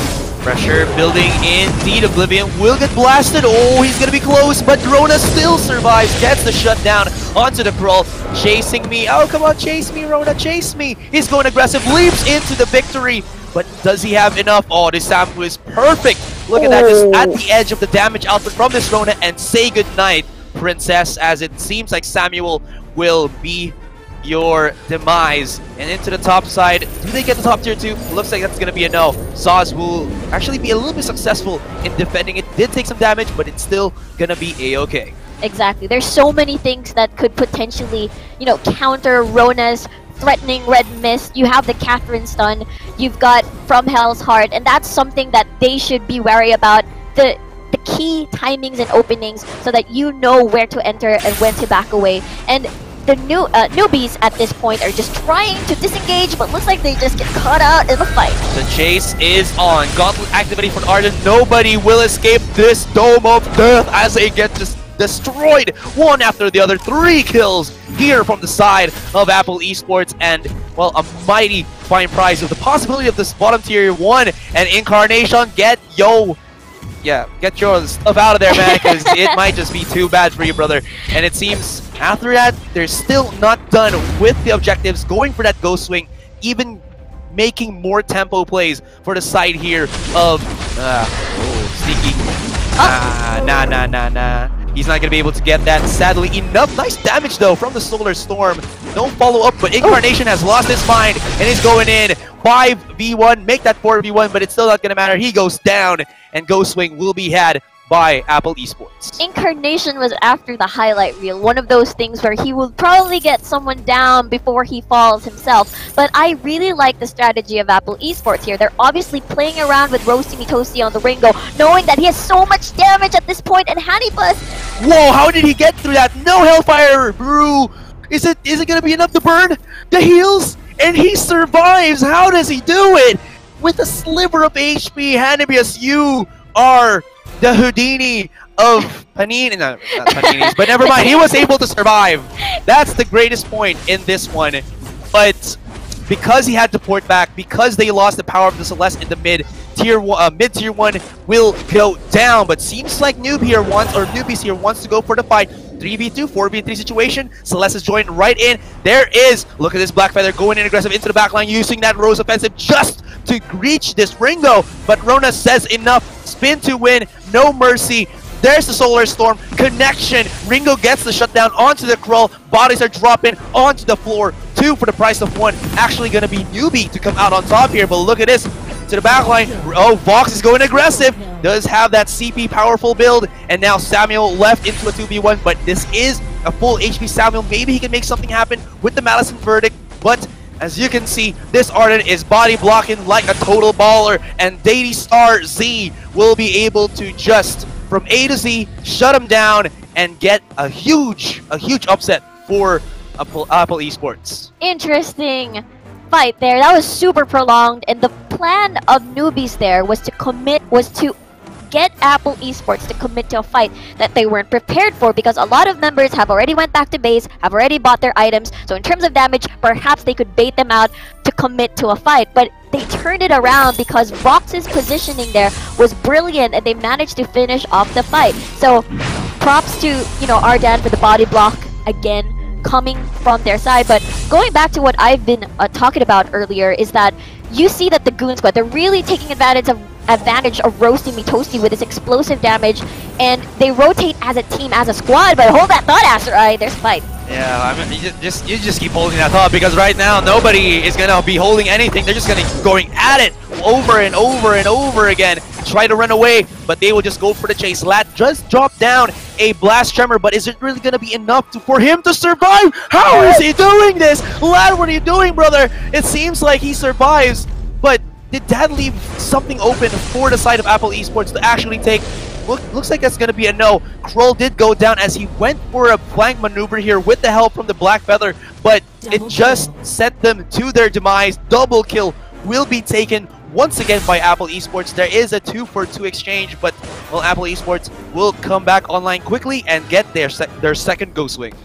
But there could be a potential steal. This is a great timing for the fight. You force Noob to commit to something that they're not prepared for, and if you win that, you get the number advantage of dancing around with the objective, and looks like they're not able to steal this, and that's another Ghost Wing for the side of Apple Esports, which they'll get a lot of value, as you can tell that they really love to fight. They really love to commit to these, skirmishes especially at the mid side of the map. And right now, all lanes are shoved in favor of Apple Esports, and that would mean more space for them to roam around and more time for them to farm before they respond to the waves shoving back to their own base. 100%. All they gotta do right now, since they have so much control on the map, is to put out the scout camps, have as much vision as possible, and, you know, set up for that Black Claw fight already, and just like try to finish out this game. 30 minutes already, and we have from 38,000 has a contrast to 40, almost 45,000 here for Apple Esports. That's a lot, and the items are just flowing through them right now. Are they gonna have a little bit of a fight? Oh, there it is. Let's go aggressive. Oh no, will you look at that? That's another one down. Kroll actually manages to eliminate, but look at that. Catherine is all alone at this point, and that's 2 members down for the taking. Catherine is down, Kroll is down as well, and that would mean them getting another objective for themselves. Drug Apple super low! Holy! Anibius, though, is defending like a total badass, just gonna be dropping down the stars, and it is dealing so much damage against the side here of Apple Esports. You gotta take note that, I mean, even though they are losing, they still have what we call in the MOBA business the turtle strats, the great defense, the power of the Celeste. With that overdrive, I believe on his A slot is just going to be able to rain down some terror if they all clump up exactly like what they did. But after that, what's going to happen? Nice stun connection though onto Daily Star Z. Might be bad. Oh, this is dangerous, brother. As the Form Hell's Heart connects onto the box, he will get shut down. And Roasty Toasty just exits on out of there. Doesn't want to be overly aggressive as he doesn't have anybody with him. Exactly. Everyone is back online from Apple Esports except for the Vox, which died earlier. But that would mean a lot of pressure already on the Black Claw side of the map. So that's why a lot of people are investing. Oh, here we go. Very fancy, close. very fancy, very slick. It's like putting your hand with butter, like if you're stuck on a steel grate. Exactly what he just did. It feels like you've been through that situation, Azrai, but hold that thought. Black Claw is being taken down at this point by Apple Esports. Let's see if the bait is going to be great for themselves as they decide to go for a team fight. Yowza, that hurts, but here comes Anubius once again. Going to be dropping, but they can actually go inside because of that zoning potential from the Gauntlet. Man, how long was it actually activated? Nobody from the side here of Newbies was actually able to get inside the fight because the Arden just blocked out everything, and they're still 5-man strong. And Anubius is going to be in a 3v1. I mean, he's full HP, he's got good damage, but if you're going to be stuck in that type of situation, it's not going to happen for you. There is the Hellfire Brew going to connect onto the Samuel, not going to deal a significant amount of damage, but still, they survive with low HP, but everybody still survives. Exactly. Let's see what type of decision they're going to do. They're going to go for Ghostwing instead, as they feel like it's more beneficial, as they really like doing the team fights, and they felt like it might be a little bit too risky to take Black Claw. Instead, they're going to just pipe it down at this point, and no contesting whatsoever. Meanwhile, Newbies is going to put their resources in terms of vision at Black Claw, as it is one of the things that could shut the game down and could be the nail in the coffin for Newbies in our game number 1. Yeah, 100%. No denial about that. They have already lost almost out of all of their outer turrets except for the bottom tier 2, which, well, might not survive long enough if they decide to actually push it.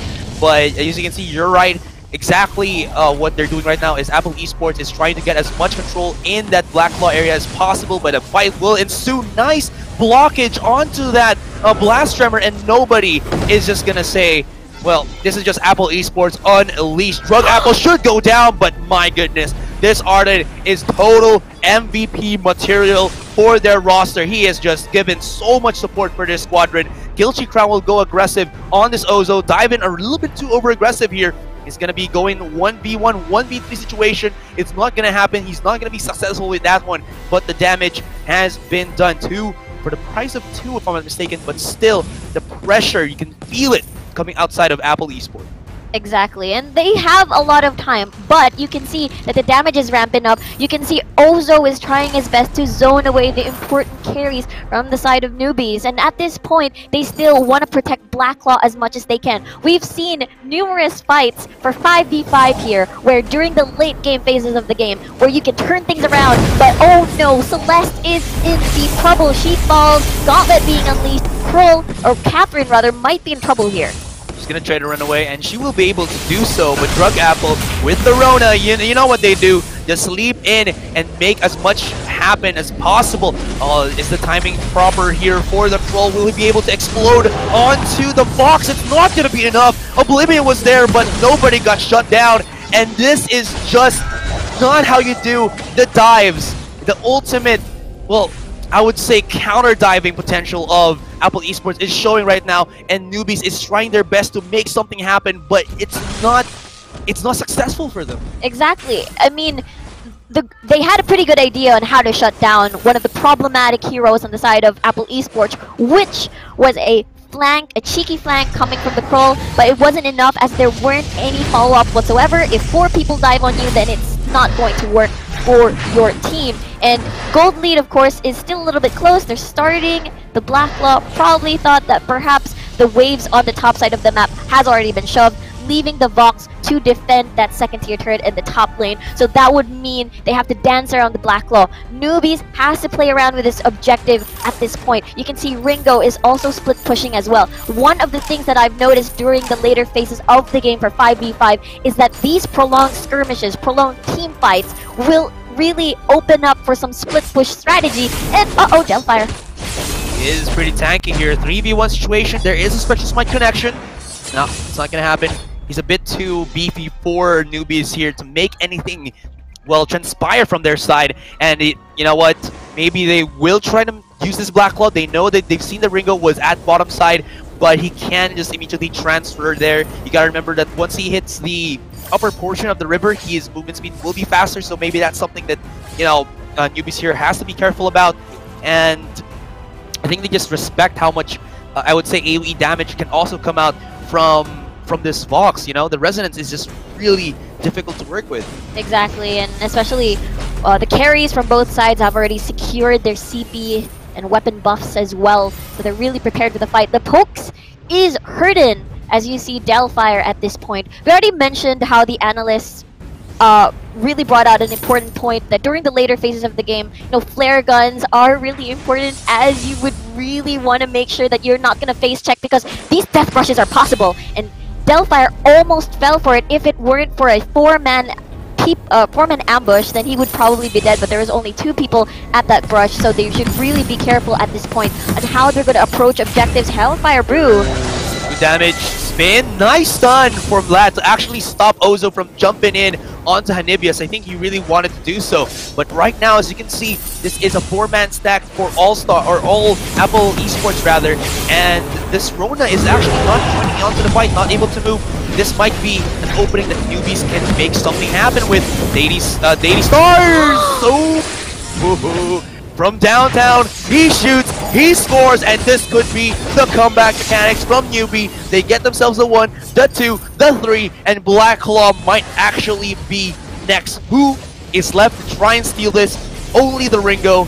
Can Ringo go for that play? I see what you did there. Scout cam already being placed just to spot out any potential steals, but looks like they're not going to risk it. And at this point, it was a great choice to go for the Black Claw, as, you know, the composition that Newbies have drafted is better for sieging. They have a lot of poke, they have a lot of zoning tools, they've got the right amount of CC, they've got a adequate amount of disengage, if you will, but at this point, it's Apple Esports that really has to do their work in terms of defending, and it's really a tricky situation where they're at this point. It could be a potential turnaround. True that, but I feel like if Vox and Ringo are able to given some free time, they will be able to chip down quite quickly the HP of this Black Claw. Ringo setting up for an ultimate connection there, will burn a little bit onto the Kroll, and this Black Claw, like you said, it's going to be very difficult. They're not able to find that opening that they need to, and he is just smashing into the base, already taking down tier 2, tier 3 in the mid, and this Armory might be next, but nice dive in. There's going to be a follow-up.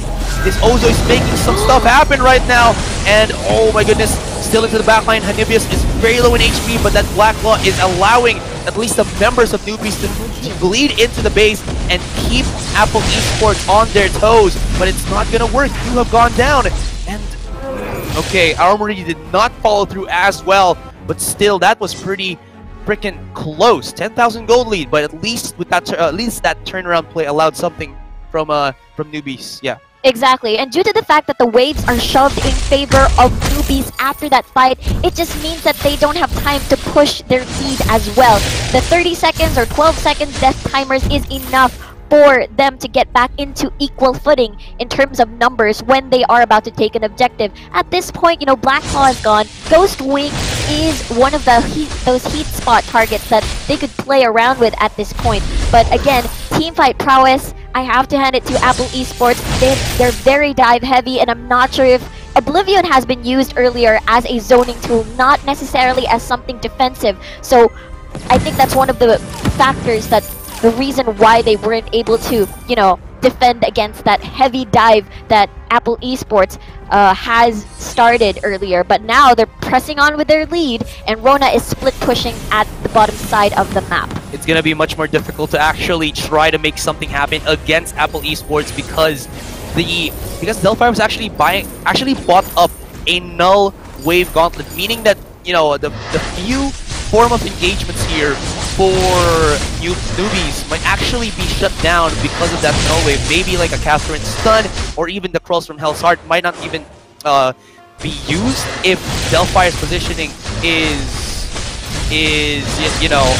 good. But anyways, Rona is gonna be soloing Ghostwing by herself. This is gonna give a big boost. Once they get the shields, are they gonna go in? Ghostwing captured. 3, 2, 1. Oh, wait, hold that thought. Looks like I thought it was going to be a fight, but seems like since that signal that the Ghostwing has been caught, this is a board-back situation. They want to go aggressive, and they will, but there's a shield. Is it going to matter? Blocks onto the use on the ultimate of the Catherine, but nice timing from Drug Apple.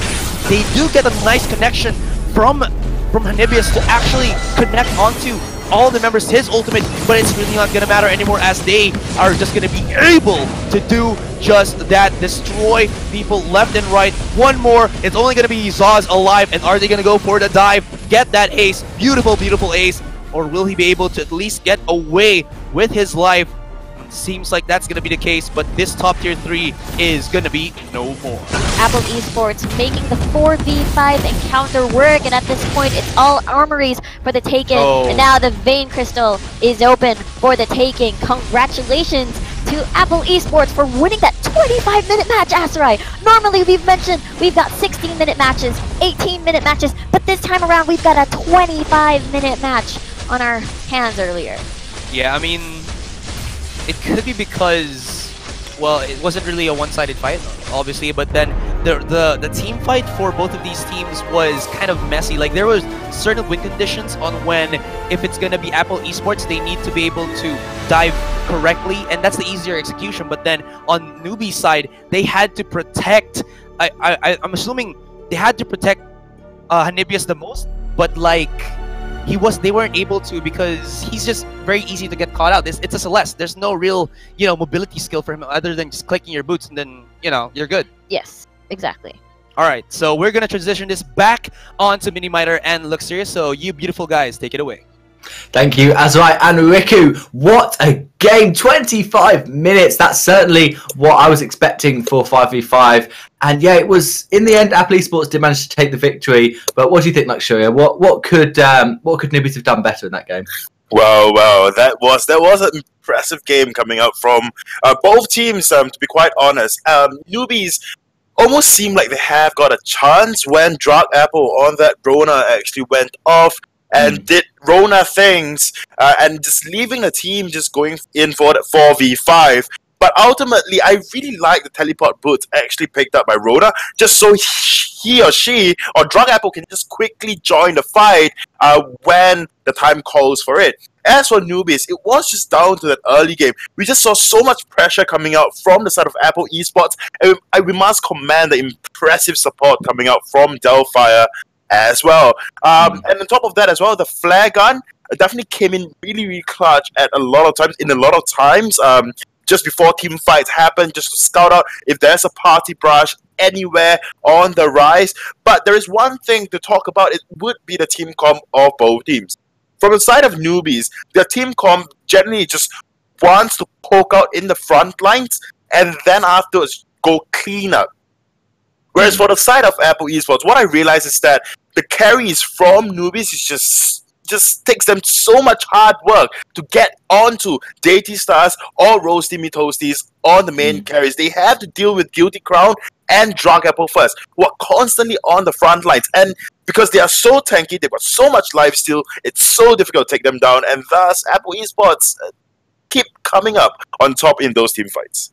Yeah, Samuel did have very good kite. We saw quite a few team fights where they get a few kills, but they wouldn't be able to get that Samuel, who just had too much kite back off behind his turret with the Drifting Dark, and you don't want to chase against that. But yeah, one thing that Apple Esports did really well was body block against the Samuel. The Arden would just block, so that the backline carriers could do their work, and there was not much Samuel could do about it. They pushed him out of his Drifting Dark with a Gauntlet, or with Rona diving in, with someone diving in on him, then they just body block the Malice and Verdicts, and it's really tough for Samuel to do anything. But in the early game, it was actually there was nice kills being traded over for both teams, but Apple Esports got all of the objectives. That was really what put them apart. They traded their life for the top turret, which is more than worth it. If you can get that turret early on, it gives you the gold lead, and that really made them snowball into a 10k gold lead. And part of the reason for that was that they didn't just take Ghostwing to take a team fight. They took Ghostwing whenever they could. They got 3 Ghostwings, I think, before Blacklaw had even spawned. And Ghostwing, as well as providing you with that buff, also provides your entire team with a gold boost. So that was really important for Apple Esports to get that gold lead. And then once they did that, there were some great fights from newbies, but they couldn't convert it into any objectives until the one fight where it was the Catherine Blast Terror into a Solar Storm, which was a fantastic fight from newbies. Then they got the Blacklaw and could push down mid. But apart from that, they didn't really manage to get any objectives from their fights, whereas Apple Esports basically got nothing but objectives when they even if they didn't want to fight, they would take the Ghostwing. And yeah, that Rona, take the solo the Ghostwing, port home, use those TP boots to a scout cam that somebody else put down for her, was such a smart play. But we are ready for the second game between newbies and Apple Esports. The first one was awesome. Hopefully this will be the same. Handing it over to Azwai and Riku. I just have one question for you, Riku. Are you ready? Yes, I am. You're very hyped, man. Especially, I do understand because it was a 25-minute game, objectives being taken here and there was action 2 minutes in of our very first game. From top to bot lane, there were just kills everywhere. And right now, let's see what kind of adjustments Newbies is gonna do for this matchup, as it seems like, you know, they haven't changed their dynamic yet. I'm not seeing the Samuel anymore, but the Celeste is still there, the Kroll is still there, but we're going to be seeing your favorite. It's a Taka. So those, just a little bit of adjustments in terms of team composition. Meanwhile, for the side of Apple Esports, it seems that they're not changing, except for the Fortress pick on their side. I mean, I understand like the reason why they would still keep this type of composition for Apple Esports is because, I mean, if you look at it, if you look at both of these two team compositions, and yeah, a little bit of the lovey-dovey on the bottom side with Delfire and Freddy Bear. Yeah, but back to what I was saying, is they're kind of like, in a way, contrasting compositions. Like, you can see that on the side here of Apple Esports, they're overwhelming team fight composition, right? You got yourself the Arden, you got one of the greats in like engagements as frontlines can be. That you have yourself the AoE damage output of the Vox, and then somewhere in between is the Rona, as well as the Fortress that'll just leap into anything. And this is just like engagement team fight all day, every day. So good. But now Zaz is gonna get caught out once again. This is just deja vu from game number 1. Exactly, and they're just repeating what they've done earlier, because again, if it's not broken, why fix it? And it works really well, especially that they have the same composition style from the game number 1. And at this point, I guess for Noob, they just since they know what Apple Esports is doing already, might as well try to defend as much as they can and try to relieve pressure here at the top side of the map. Freddy Bear already activating his flask very early, as Incarnation is finding the correct timing at this point. Meanwhile, Rona again is left alone. He's gonna be against 43 at this point, but it's really interesting what kind of adjustments they're gonna do, as Vision is being destroyed slowly at the top side of the map. So very low health targets already at bot side, and you can see how, where is Roasty Me Toasty? We're gonna try to push forward with our lead. And the reason why I'm a little bit worried about the side of... Oh, it's close. Okay. That was a little bit close. Exactly. I was a little bit worried about the composition. I mean, for Roasty Me Toasty, he is on a Ringo, and he's, in terms of structure damage, I'm pretty sure he's going to be reliable, and that's why during the mid phases of the game, you can see the Goon Squad going around, like 4-man rotations, just taking down structures. Okay, the rest of the members of Newbies has already responded. Let's go over to the mid lane and see what we can do there. So you can see a very responsive and yet active squad with revolving around Roasty Me Toasty, and it worked pretty well during the first game, and I am expecting that would be the same strategy for game number 2. Yeah, and not looking at the team fight now, let's just look at this bottom lane, and you can see that the Ringo also has that domination in the lane because, well, 2 melee heroes stacking up in that lane, and then I know Roasty Me Toasty is going to be, vulnerable, but again, this Arden is just giving it so much support. The Vanguard and just basically body blocking is allowing Ringo to do all of that harassment in the bottom lane, getting as much free reign as he possibly can get. And this is, I think, where Apple Esports start to deviate from Newbies, is just knowing how to rotate, where to give your proper, where to put your proper matchups, and also how do you do this? Like, put the resources at the heroes themselves. Anyways, they're gonna try to contest this Crystal Tree, and Hanibius might actually not be even get that. It's so difficult. Fortress just has that trump, that makes it super easy to last hit onto a camp. Exactly, and you can see that, the Black Feather purchased a minion candy, obviously trying to prevent as much pressure from the side, from the bot lane side of their map, because they know that they're going to be doing the same strat from earlier. Again, it's going to be chill at the top lane with where the Rona is at this point, and everything is just mostly going to be bot lane pressure where Roasty Me Toasty, where the Ringo is at this point, and Crawl is just doing the usual farm, just so that to make sure that when he does do a gank, he's gonna take advantage of the farm that he has acquired during the first 5 minutes of the game. There might be some action in the bottom lane. Oh my goodness, Zaz, when is the torture gonna end? He loses his tier 1 tower once again. No dive right now, but it's a little bit of the rewind or the replay of what happened in game number 1. They are just making it so that this Black Feather can never reach his full potential. We know that once the Black Feather gets his itemizations, he's going to be able to split push by himself. But now that he can't get the items quickly enough, he's going to be in a very bad spot. But with Freddy Bear holding his hand a little bit here, if he can get a kill, get some CS back, maybe he can get into that strut. Out of this strut, rather. Exactly. Yeah. You can tell the difference between the two teams. Like, there's already, you can see a prolonged little dance of trades in damage, and you can see Fortress lingering around the riverside, prepared for anything to happen. But meanwhile, they want something to happen here at the top side of the map. Oh, you gotta be super careful. Nice timing on the Kaku, able to just at least get out of that kill potential, kill range of Drug Apple, hitting level 6 in the most crucial time. Incarnation brings it home and shuts down the Rona from the top lane. To the mid, are we gonna see a little bit of the action happening? Never mind. Looks like it's going to be a very slow rotation towards the jungle side. There's flares here and there. They want to deny that Treant take that CP buff for that box, and meanwhile it's the Celeste already taking advantage of the zoning that they have, and Guilty Crown is pretty low at this point. He's gonna attack on Freddy Bear. This is the power of the Fortress. The reason why you go for it is the chase potential that the Fortress gives, and he will just run rampant in the jungle. I mean, it's not a lion, but he is just leading the pack right now. Exactly, and that's what they're going to do at this point. Press on with their lead, scare away the Celeste. Still has an adequate amount of energy just to try and scare them out, clear the waves, so that they'll be able to try to reduce the damage from the turret hits. Nicely done timing there on the Flask, just to deny a Hellfire Brew a couple of damage, can stay on the lane as much as they can. But for the top side of the map, I believe the turret has already been taken down as well on Rona's side, and meanwhile we're going to see a little bit of trade here for the Taka and the Rona.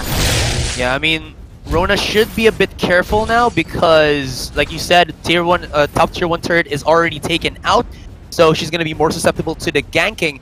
But at the same time, she does have her Serpent's Mask already. If there's nobody who can actually give her the mortal wounds or deal immense amount of damage, then it won't be matter. But maybe that's the reason why they went for the Taka. I keep forgetting this. Etsuretsu, the ultimate of the Taka, has mortal wounds upon connection. So maybe this is the reason why they went for this, just for that mortal wounds factor. Because I think game number 1, there was no poison shield build onto anybody here on newbie's side, and it just cost them so much because they couldn't take down the Rona quickly enough. And now Ghostwing will be started here by Apple Esports once again. Exactly, and you know, investing too much resources on your CCs just for the Rona Red missed. Oh no, Thrall will fall, get killed by the Fortress, and that is a Ghostwing for Apple Esports and negative or -1 for the side of newbies. And at this point, this brings out more room for them to rotate either on the mid side of the map to defend their turret, and we'll see if they're gonna go for the aggression here. Man, I'm just like, Incarnation has been experiencing this ever since our best of 2 started. I gotta feel a little bit sorry for the guy, because he has been like the focus of attention from Apple Esports, and the next focus of attention will be Hanibius, and he will get shut down. At least though, if we see Apple Esports, they're not just looking for the kills, they're even looking for the objectives simultaneously, getting the bottom tier 2 with only Black Feather and Catherine to defend. They're not really that comfortable, because if they dive, Gauntlet. Exactly, and this is the roasty me toasty rotation that we've been talking about earlier. Because there are 2 invested heroes on the mid side of the map trying to push, when 3 members coming from Apple Esports are already responding to that, it gives so much room, because the only 2 heroes that are defending is Black Feather and Catherine, and they're not really exactly the best wave clearers on the side of newbies. So that really leaves so much for Apple Esports to take away from the map, and because of Celeste falling down, that just puts in more advantage for the side of Apple Esports. And again, they're pressing on with their lead. Let's see what they will do for this. Not only the chase potential, but the pack attack is just making it difficult for Taka to make anything happen in that single target situation. Look at them. You can't even see the members of newbies, right there, because they have been overwhelmed by what you call the Apple Esports terrain. They are just going in and taking down people or person, player, hero after hero after hero, getting themselves even a tier 2 turret, and then here we go. And Rosie Mitosi is just casually landing auto attacks here and there, and because of the damage that he brings to the table, it just pushes newbies to go back to their base, recover, and then that leaves their objectives wide open for them for the taking. And at this point, it's the waves are also shoved in their favor, so that would buy them some time to try to farm it out, clear some waves, and push the lead as they go. But look at this, 3 members are invested here on the top side of the map, but Roasty Me Toasty lane again is gonna keep pushing. I wonder if they're gonna back away and respect that in time before, one turret that leads to an armory gets taken away from their eyes. Celeste can probably defend that quite well if she has maybe a little bit of assistance, but anything else, unless they dive in onto Roasty Me Toasty like that, it's just gonna be them, like you said, taking down towers. Who is supposed to deal with this? And this is what I was actually about to ask a while ago, actually for quite some time now in game number 2. What is the win condition, or what was in the mind of newbies with this composition? What was it supposed to accomplish right now? Because, again, I said in when this game started that Apple Esports wanted to go for the team fight, wanted to go for the objectives, and then for newbies, I was gonna say that they might want to go for pickoffs, but don't really see it happening. Exactly, they weren't able to do so as pressure was already building. They're starting another fight once again. You saw that 4 members have been invested in the bot side of the map, making them push another second tier turret. Now they're looking for a fight. They have the advantage so far, as the Rona is still pretty much in a very healthy spot, as well as the Fox, and they're just cleaning targets here and there, with newbies forced to back away at this point. Man, newbies are very starved as well on resources. Not a lot of items on their hands, as you can see on the bottom side of your screen. That, well, Apple Esports are already stacking up to their 3rd items. Newbies is still struggling to get their 2nd items. This is not a good margin, to actually come back, because the damage as well as the survivability will stack more and more and more here for Apple Esports. Thing is, since Apple Esports is a very dive-heavy composition, it just puts it's one of those counters for a very heavy poke squad, if you will, especially with the Celeste going around. So it's a very, very tough job for the captains or the supports to actually try to peel out and prolong the fight and try to deny all these key ultimates. Like right now, Rona is in a very bad spot. But she has done the damage, but maybe, just maybe, they could come back. Oh, did you see that block? Actually just destroy a lot of the HPs. But yeah, we're gonna go to the bottom lane because it's the duo. Wow, was that an EV5 situation? It was. Oh my goodness, they looked like they were trying to win there, but the box just destroyed their HPs. And well, Roasty Me Toasty, he has had enough. You dive me all day long, brother. I'm gonna keep going at you with my auto attacks, going with the double, going with the triple, and he is just dominating here. Impressive for Roasty Me Toasty. And you can see the Vein Crystal has been exposed. And you know, you don't like it to be exposed, but this could be the GG push. A while ago, 25 minutes in, but now it's looking to be a 14-minute GG. They dropped the Scout Cap, and you know who is on the other end of that? It's going to be the Rona, going in, 3-man mono, trying to break the Vein Crystal, but at the same time, they're going with 3v2, Hail Mary defense coming in from Anubis, as well as 43x29. Here's the other members from Newbie. Can they actually make something happen? No, it's not. Wait, hold that thought. Blackfeather gets the one. He's going in aggressive. Drug Apple will survive, and they push them out, but the damage on the Vein Crystal is adamant. You can see it very low in HP. Wow, and top wave is also shoving in favor of Apple Esports. Again, this is what we've been talking about, because Roasty Me Toasty has been left so many times pushing the side lanes, and because of that, he's gained so many structures down, and as well as farm. So when the time comes that a team fight arises, when he is involved into the equation, then expect some heavy hurt, heavy damage from the side of Apple Esports. And they've done their mission. It's mission accomplished. They've already broken the armory for the top side, for the bot lane rather. The mid lane is still quite open, but he still managed to do his job. And so many things that newbies should, be doing at this point to actually get back into the game, because they're very far off in terms of objective taking. And at this point, it's Blackclaw already being pressured here by the side of Apple Esports. Let's see if there's gonna be a steal. Nope. I mean, in Halcyon Full, it's easier for a Celeste to steal that because there's only 3 bodies that can, 1 to 3 bodies that can block the Solar Storm, right? But now, since there's 5, basically the whole line of that Solar Storm can get denied.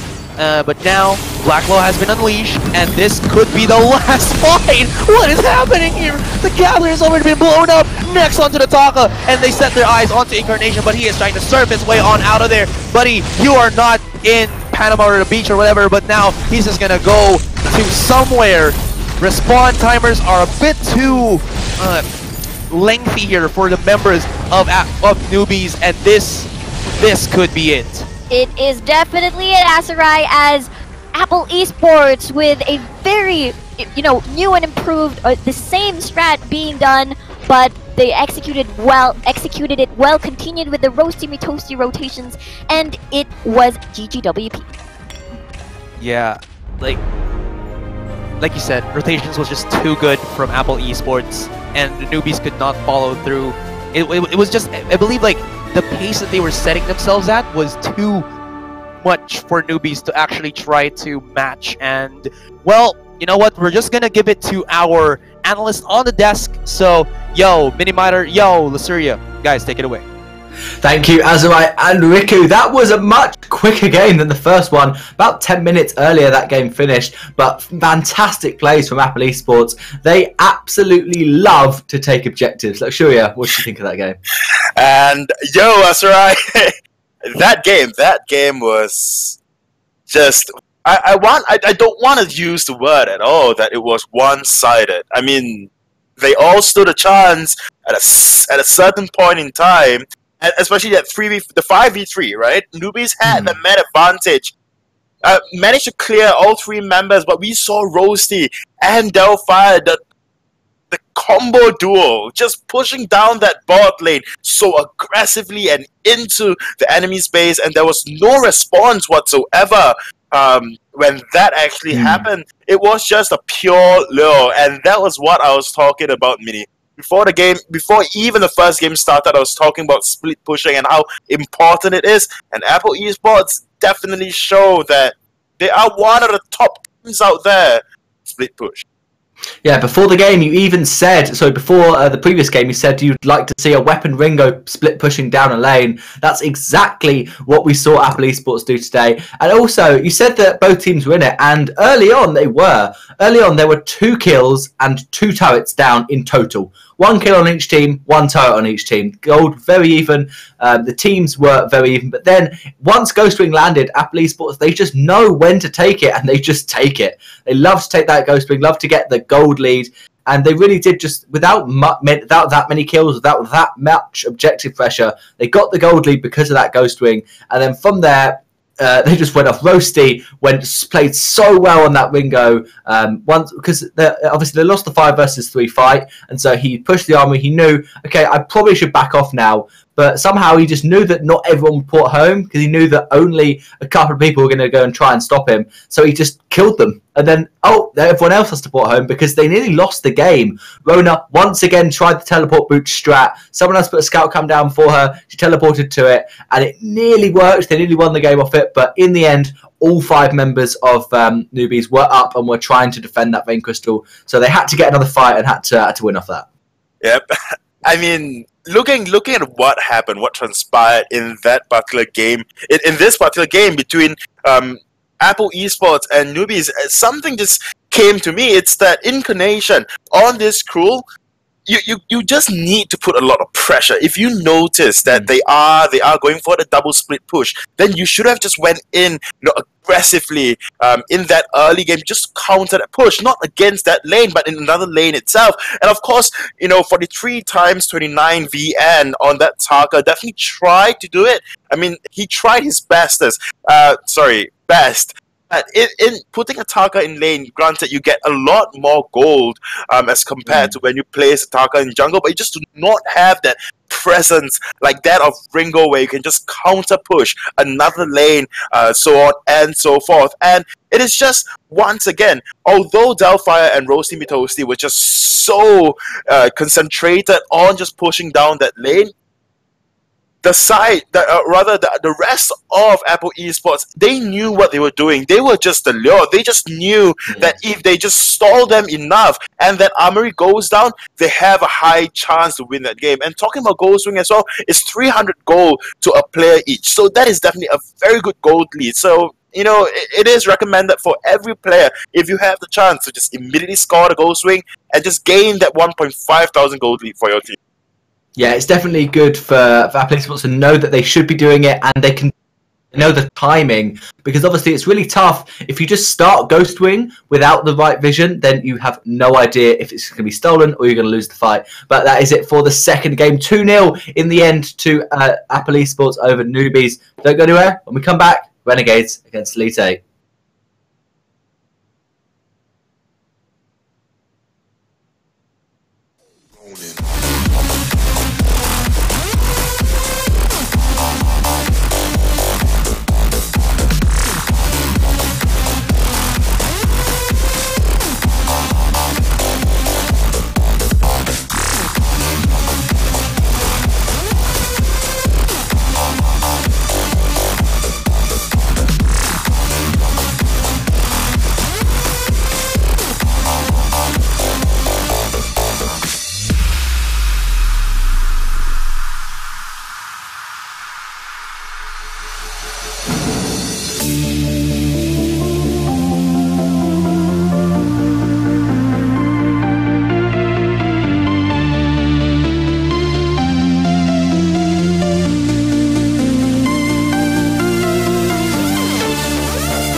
Hello,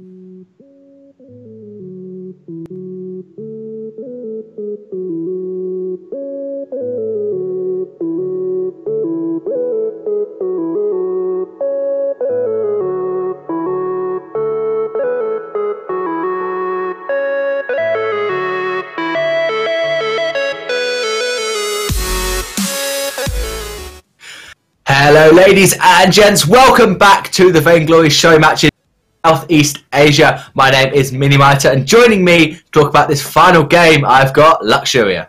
Hello, and with this final series of the day, we have Renegades going up against Elite 8. One of the matches that viewers are just longing to see and watch, is to see how Elite 8 actually perform going up against Renegades, one of the OG teams to get 5v5 at least.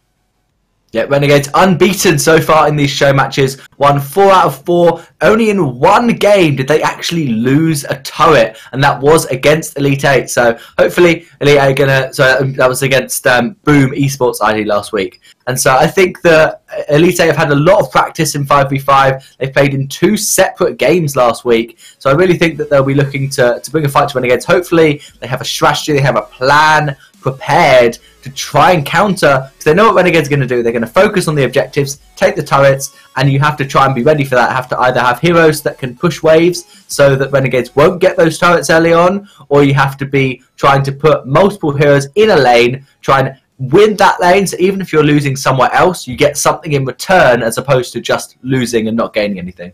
Yep, definitely. But Chingy, with that roster coming out from Renegades like Chingy, Aeon 222, SNK, Tezzaboy 98, and Spaghetti, they are very well-known names in the community for being really top players out there. So that is one thing that maybe Elite 8 have to think about as to the strategy that the side of Renegades have employed in those past few show matches, as well as in Worlds. So Renegades generally they play relatively passive in the early game. Of course, you have Tazabot just with very, very aggressive pushes when he's plays in that lane, and impunity.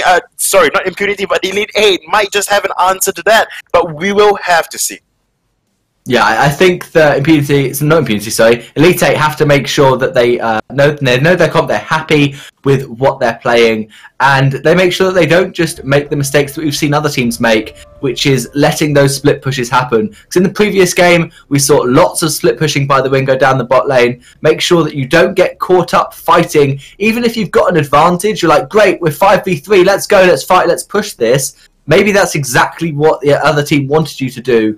The great time to take a 5v3 is if you know where the other 2 members of the team are. Maybe they're taking their jungle camps, maybe they're rotating, they've just died, they've just respawned. That's a good time to fight them, not if they're pushing the lanes. But we are loading into Sovereign's Rise for the first game between Renegades and Elite 8. We can hand it over to Azurai and Riku.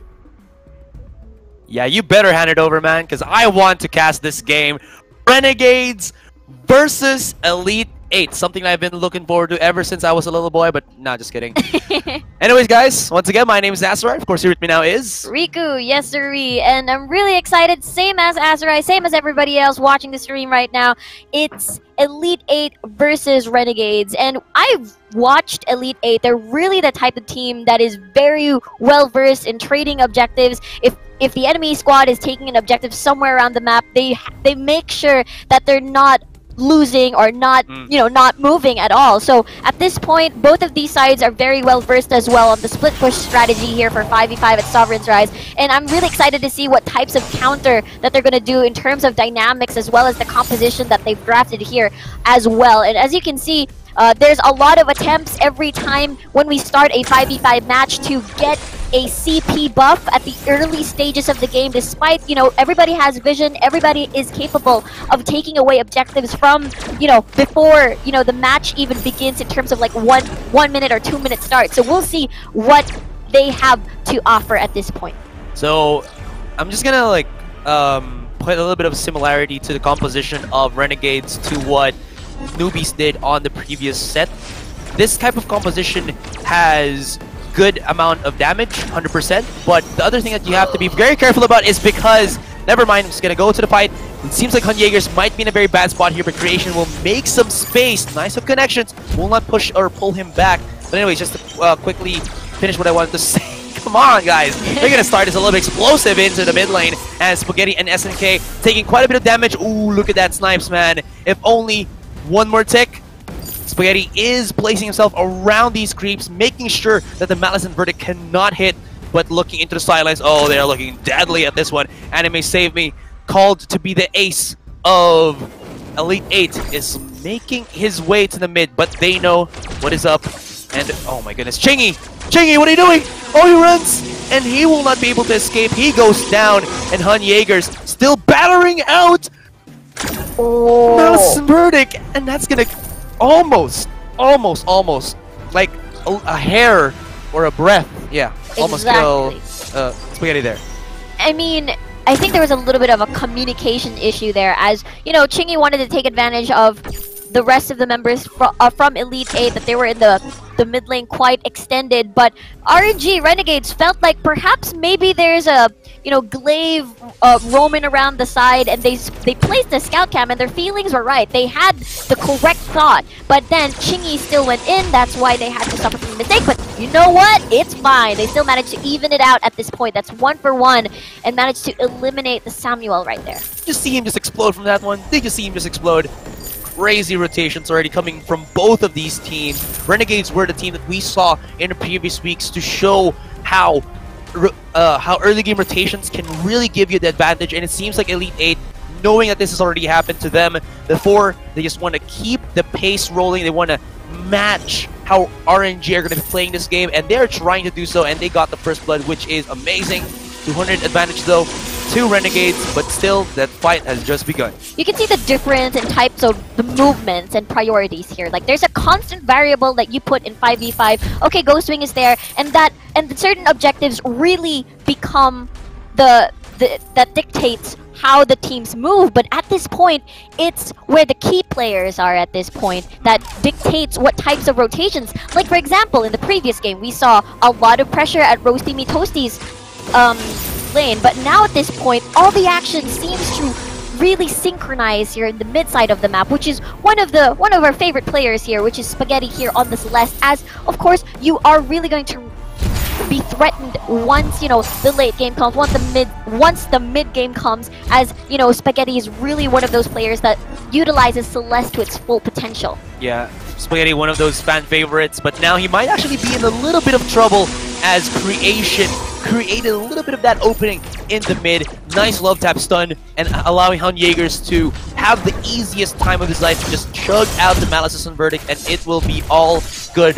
3-man rotation, as they know Spaghetti's not there, and SNK cannot defend this by himself, and there's still that Captain Minion, you know, battering down onto the turret, and it has taken a substantial amount of damage. It's great that you pointed that out, because some of the teams really timed their sieges well. At every 4th minion wave, yes, you get the Captain Minion, so they timed their gank well to coincide with that minion wave with the Captain Minion, and that makes sieging so much deadlier for the side of, you know, Elite 8 there. So great timing from both of these sides, and really great play on, you know, moving around the map.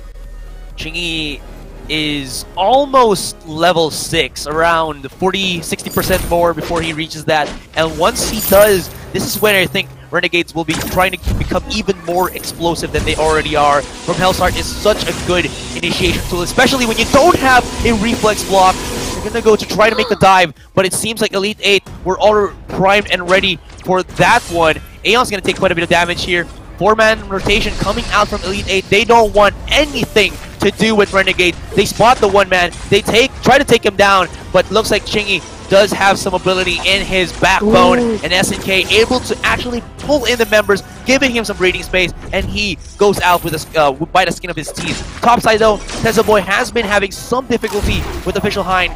CS-wise, 34-47, and since he is low in HP, you know what? Slamming it with the Afterburn, going in aggressive. Oh! Tesla Boy though, came in with the micro movements, fades out with the chakra. Not gonna get the kill, but still, you can see right there, perfect control from both of these teams. Nice timing on the gank and nice timing on the save by himself. Super close call for Renegades there at the top side of that. That Black Feather was about to fall, and because of the 3-man rotation, that was actually pretty quick. They could have made that work. They could have eliminated the Black Feather, but at this point, SNK super low, and the Samuel is just poking and landing the hurt. Nice car collapse there for the stun. Solar Storm is, oh, well, there you go. He falls. Yeah, that he couldn't actually move through that. Like, he had to worry about 2 circles, one being the Ordain and one being the Drifting Dark. Anyways, that's what I'm talking about. From Hell's Heart, from downtown, takes the 1, and they're looking for more. Spaghetti stacking up as much damage as possible, but he is also low, so you gotta be careful here that Urano does not slam him down with the empowered or a big bad mojo, because he will blow up. You gotta be careful about that one. Still has his ultimate, so if they dove upon them, he has to pierce some shade, but still, well, no dice for the meantime, and a little bit the dust will settle. Exactly, things have calmed down after that, but you know what? I think I'm wrong because there's action happening at the top side of the map. Chingy has eliminated the Batiste, but at this point, Tezaboy is very low. That's 3 members jumping on to the members of RNG, and Renegades, SNK, is going to be there to defend and try to buy some time before the rest of the members, you know, respawn. Yeah, kills can only go so far though. They need to take some objectives. There's a tier 1 going down. But as that was happening, this is again what you were talking about, what we know that Renegades has done ever since they've competed in 5v5 Vainglory, which is to find that one person to split push, and from the looks of it, they actually have 2. Tezaboy and Aeon, but for the meantime, Aeon seems to be the guy, and Hunt Jaegers will... Goodness, how is he surviving this one? The ability of the Samuel to just keep himself alive in the fight. He doesn't even have an Eve of Harvest yet, only Dragonfire, and he still is able to keep himself, you know, from the grasps of death. So pretty good from him. Exactly, and going to the composition of, you know, Elite 8 here, as there's a very aggressive split push happening in the heavy rotations that they're doing at this point. But Chingy might be a little bit too close. Afterburn pushes him towards the side of Elite 8, and he will suffer. And at this point, Kroll has fallen. Chingy. I just like, yeah, it's nicer.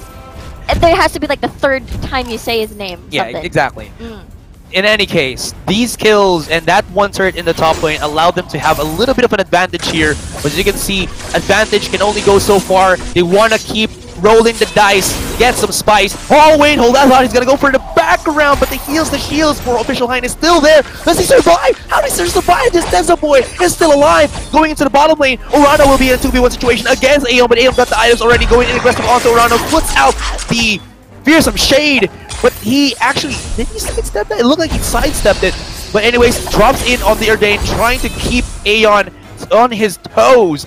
But still, Aeon is a very slippery guy. He has the Rose offensive to become defensive and just able to skadoodle on out of there. Spaghetti is just trying to do some spaghetti things, and Churnwalker activates the trespass. You shall not pass. This is what he's doing, and he shuts him down. Looks to follow up onto Creation, and they look to open more. Brace the mid-tier 1 as well. Hunt Jaegers is here, trying to snipe Spaghetti. Gotta be careful as SNK goes with the body block. Urano cannot go to do so, and Kroll is just aggressive. Nice uses on the hook, but Oblivion connects onto Spaghetti. That's good, because they'll be able to at least make something happen. But now, Elite 8, it looked like they could actually make something happen there. It looked like it would have been a 2v2 situation, but no. Wow, that was a very prolonged engage from the bottom lane now down to mid. Turrets are getting taken down here and there. I believe that's a tier 2 bot side. Even though Oblivion has, you know, bought some time, you know, put Spaghetti to sleep, it's still not enough as Chingy has already ramped up, and their RNG Renegades with their aggressive rotations here and there, taking objectives, and this puts Elite 8 in a very tight spot where they keep running around the map but losing objectives here and there. They're not able to trade as expected as what they want to do with their composition, and meanwhile they're focusing their resources here as they spot out Aeon 222, and now that leaves the rotations of a 4-man squad at the top side of the map to cleanly try to solo this top side, and Ringo might be in deep trouble. Again, earlier the engage from the mid side of the map was due to the fact that they were not aware that a squad has already being sent to the mid side because there was no vision at the Black Claw River, and look, that's what I'm talking about. RNG at this point, Chingy is very aggressive. That lockdown from Chingy, able to make the opening to shut down Glaive. Spaghetti does connect a core collapse. A little bit of the stun though, and here comes Official Hein from downtown. Does put a lot of damage onto Official Hein, or onto Tezza Boy right here. Sleeps on the Spaghetti. Oblivion will make a little bit of the opening for Elite 8 Squadron, and nice connection from the Hellfire Brew, opening up some possibilities for Elite 8. And Official Hein is not yet over. He's getting as much regeneration as possible, and he's cleaning up house. 3 kills, but the question is, how are they going to deal with Aeon, who I have been eyeing ever since they have fought in the mid, because he has just been adamant at pushing bottom. Never mind, he got too aggressive, and the Halcyon Rockets just pew pew take him down.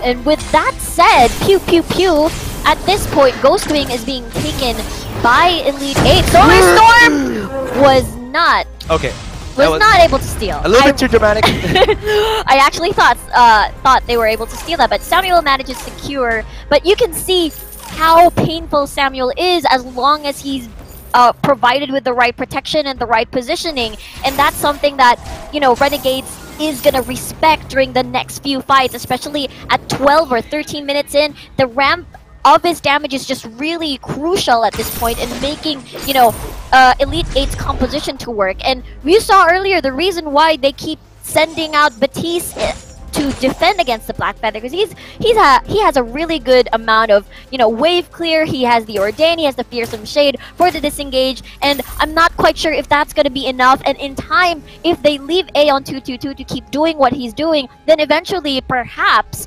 during the later phases of the game, they're going to be sending 2 members instead of just the Batiste, and that's going to be problematic, as at this point they're already having a hard time trying to find the right fights for themselves as a 4-man squad against Renegades. Alrighty then. Yeah, I was still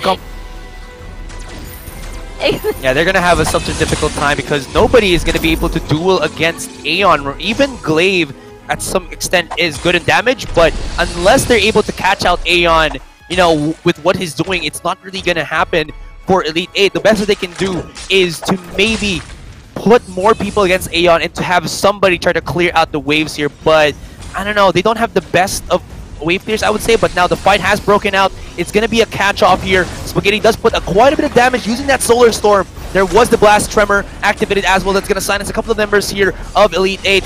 That is a 1-for-1 trade already, but now they are winning a little bit. But look at this, Elite 8 rolling back with the punches. Official Hein is just going a little bit crazy with the auto attacks. SNK, one more shot. Where is it? And he will go down as well. But this was a 4v5 situation. I thought it was gonna be a full-blown team fight.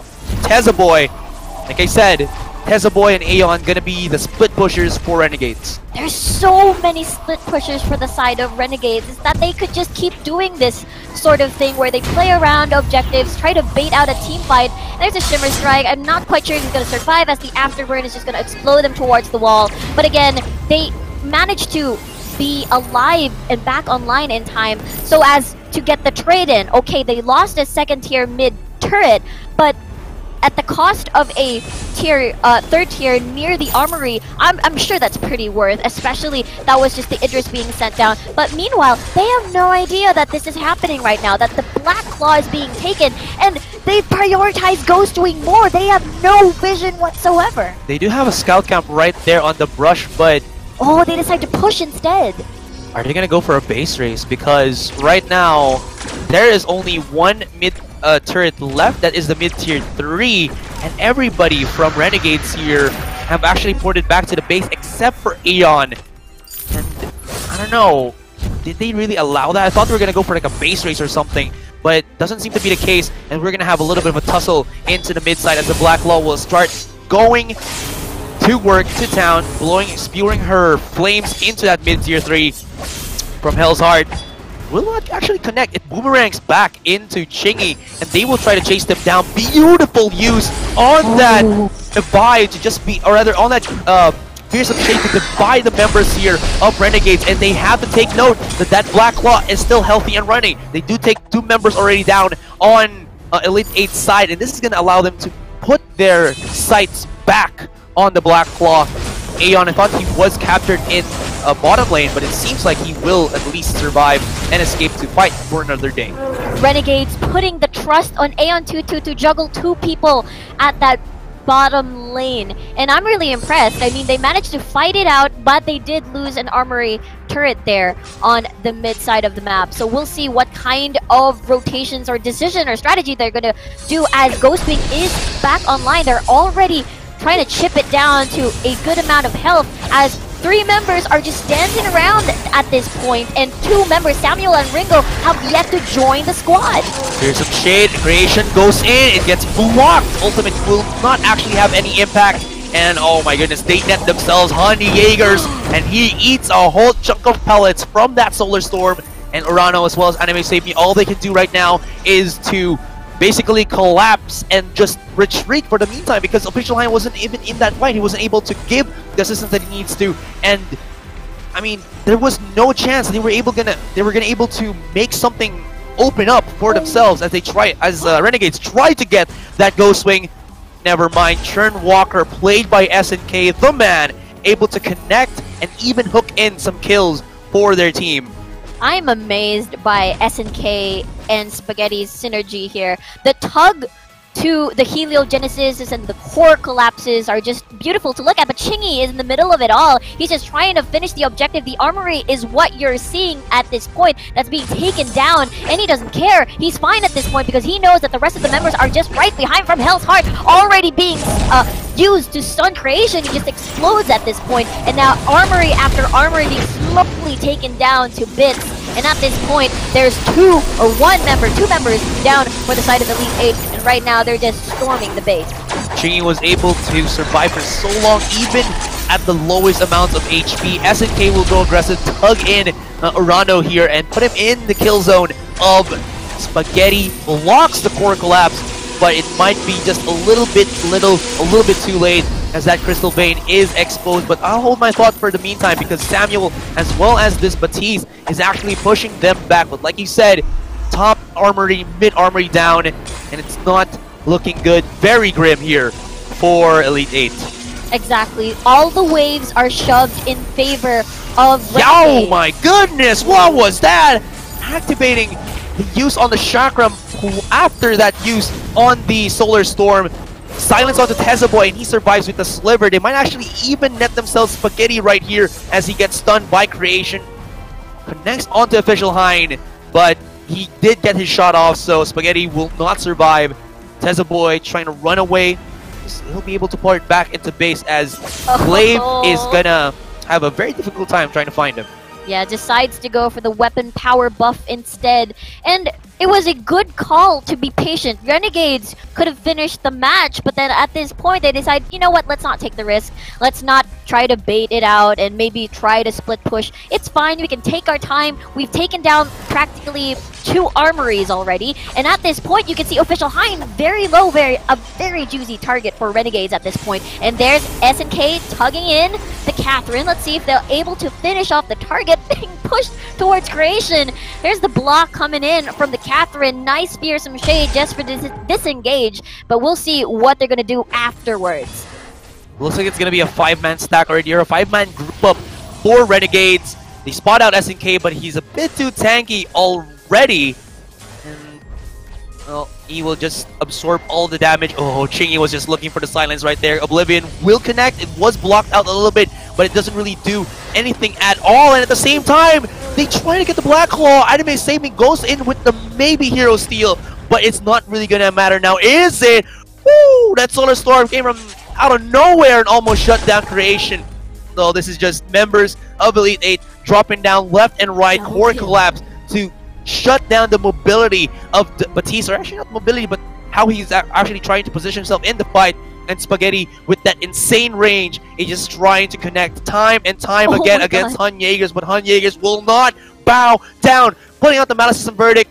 But it's just a matter of time. They will chase him. They know that the Black Claw will not be denied once anymore. This could be it. This is it. 21-minute game for Renegades versus Elite 8 in our first game between these two teams, and it was very impressive, very by the books. You know, let's try to chip them down, and that's amazing to watch from the Renegade side. Elite 8 tried their best to keep defending, but in terms of map pressure, they weren't able to find the footing that they needed. I mean, it looked like they were able to do so. Like, the rotations in the early game was, I would say, spot on. They even got the first blood, you know, in when this game started. But at some point, because Renegades have been splitting from top to bottom, there was never really a chance for Elite 8 here to breathe. Anyways, gonna bring it back onto Luxuria and Miniminer. So guys, what happened there? Thank you, Azurai and Riku, for casting that game. What a performance from Renegades and Elite 8. Elite 8 by far surviving longer than anyone else has against Renegades in 5 versus 5. I mean, it shows that the teams are getting closer together. But yeah, it was really close in the early game. The gold lead was like 40k to 40k. It was almost nothing in the middle of the game, Luxuria. Yep, and I must say, I must really commend Elite 8 on the early game rotations as well. As per Azurai actually mentioned, they just rotated as a team in the early game, putting down a lot of pressure in those lanes, getting those kills that they need. But the thing that I actually spoke about before the game started is how Renegades generally play. It's that they are just kings of split pushing. They do not care about how many kills you score in that early game. They only care about whether or not they take down your objectives. So in that particular game itself, between Elite 8 and Renegades, we saw Tezza and Aeon 222 they were just so trigger happy on their lanes and just consistently just split pushing. It was a 3v5 half the time, and you just see Tezza Boy and Aeon just basically rampaging down top and bot, and there was nothing, pretty nothing much that Elite 8 can actually do, or did not even find an answer to those split push, and thus I believe that's how Renegades actually won the game. Although Elite 8 have shown signs of recovery in that mid to late game, only because of this trigger happy pushing coming out from Renegades, but hey, it still worked out in the end. Yeah, the reason Renegades got that game pretty much was because they split pushed the top lane. That meant once they got the mid armory, they could get the top armory straight away with that push. If Tezzaboy hadn't have pushed that top lane in a 4 versus 5 team fight, then they wouldn't have been able to get the armory, and they would have been in a much worse position compared to what they were at the end, because they had the waves, they had that in their favour. And the way to counter split pushing is you need to catch it early. You need to spot, okay, this Idris is in the top lane. We know what Tezzaboy likes to do. We see that he's trying to take down our minions as quickly as possible. That means he's probably pushing. We should put someone up there. And if you don't spot that early, if you let him clear a wave without noticing, that is when it can become really detrimental. And what you have to use is you have to use your lack of vision in those lanes to counter it. So 45 seconds after every minute and 15 seconds after every minute, there should be a wave of minions of your team in around the middle of the lane. And so if that's not there, that means that they're pushing. And that's the kind of thing that teams have to realise and have to try and... If you notice that, then you know that they are pushing. If you can't see anything, that's a bad sign in your lanes. Yeah, but I want to say that Ringo, coming out from Elite 8 in that previous game, did a very good job keeping Tezza Boy at bay, but it was just the bottom lane. The Aeon 222 just gave the side of Renegade so much advantage because of that split and, very sneaky pushes coming through from Aeon 222. Of course, we must agree that Renegades picked out a team comp that is very teamfight heavy with SNK on that Chan Walker, but it didn't quite come through as that. Instead, it was just teamfight heavy for Spaghetti, and then the two main push heroes just went in and went ham. Yeah, it was really nice to see that the objectives were traded. I always talk about this, but Elite 8, they took the mid turret when Renegades took the first three, all three tier 1 turrets, and then they got the Ghost Wing. Ghost Wing, in terms of gold, is the same as 2 turrets for the whole of your team. But we are loading into Sovereign's Rise for the second game and final game. So once again, Azurai Miku, take it away.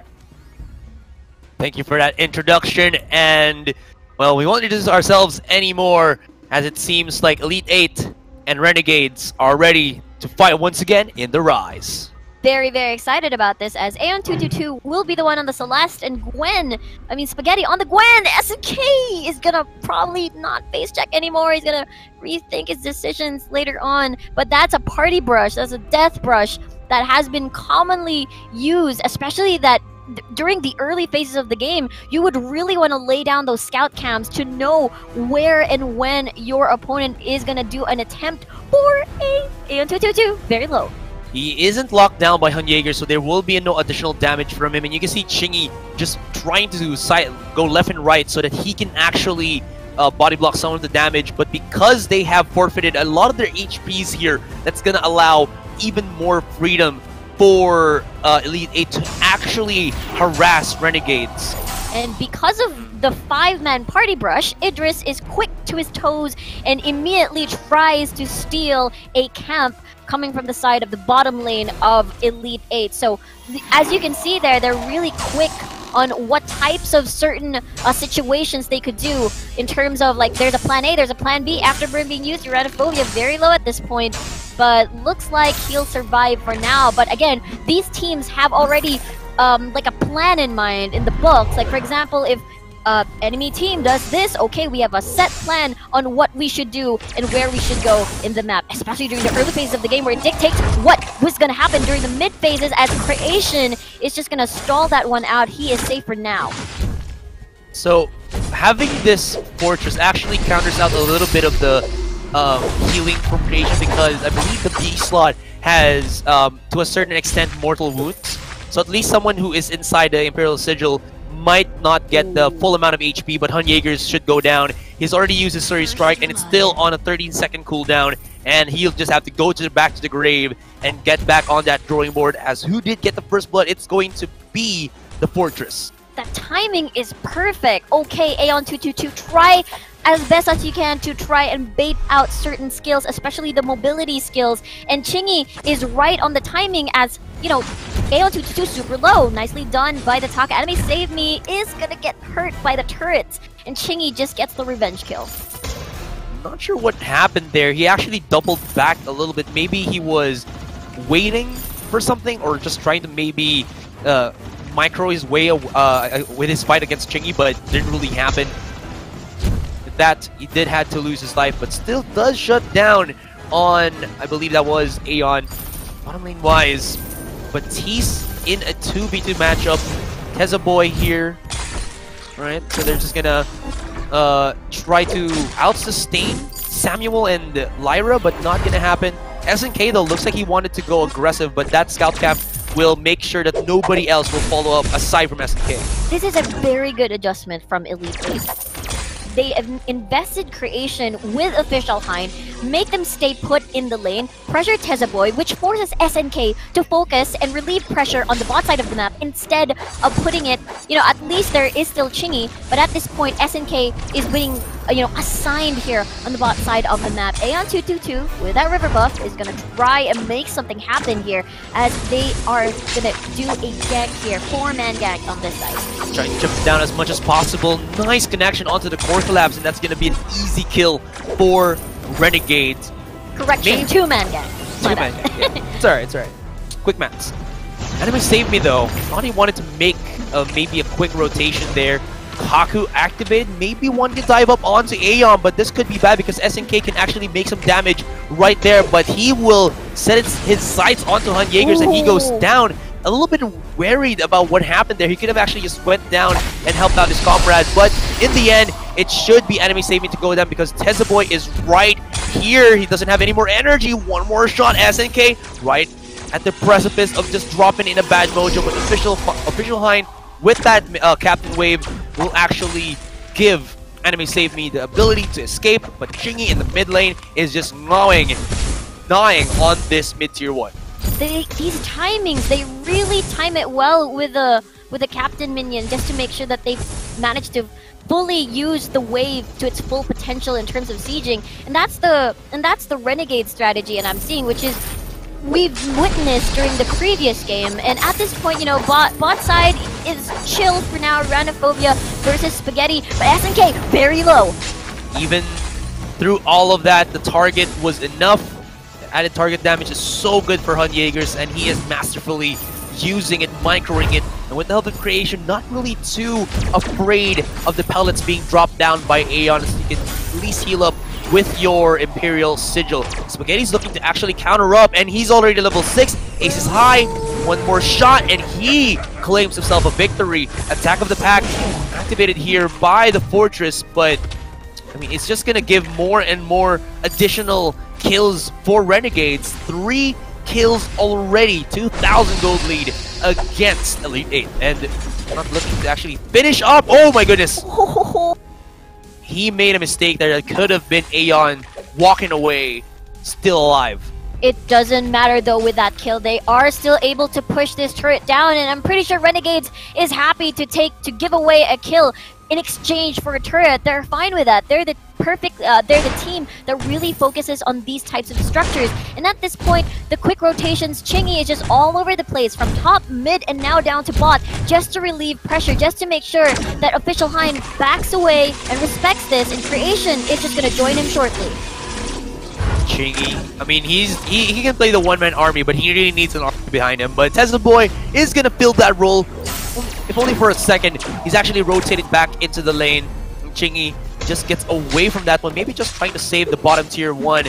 Mid lane, though, tier 1, or rather, mid-tier turret has gone down. And Hun Jaegers will have to defend by his lonesome. 4-man rotation could be into the bottom. This could be a little bit dangerous. They gotta know, but do they have the vision? Do they have the vision? Chingy spotted out, will try to run away. Move forward barrage, connecting, stun, and he should go down, but at the same time, you did see right there that they finish off the Samuel, and still Chingy survives. How is he doing all of this one? As SNK shuts the man down with the help from Aeon, and Kaku, for Anime Save Me, he could actually aggress onto Chingy here, but Chingy don't even matter, because Attack of the Pack will... Who got it? Okay, I think it was Enemy Saving, but still, Attack of the Pack will allow Chingy to survive. And this is Elite 8.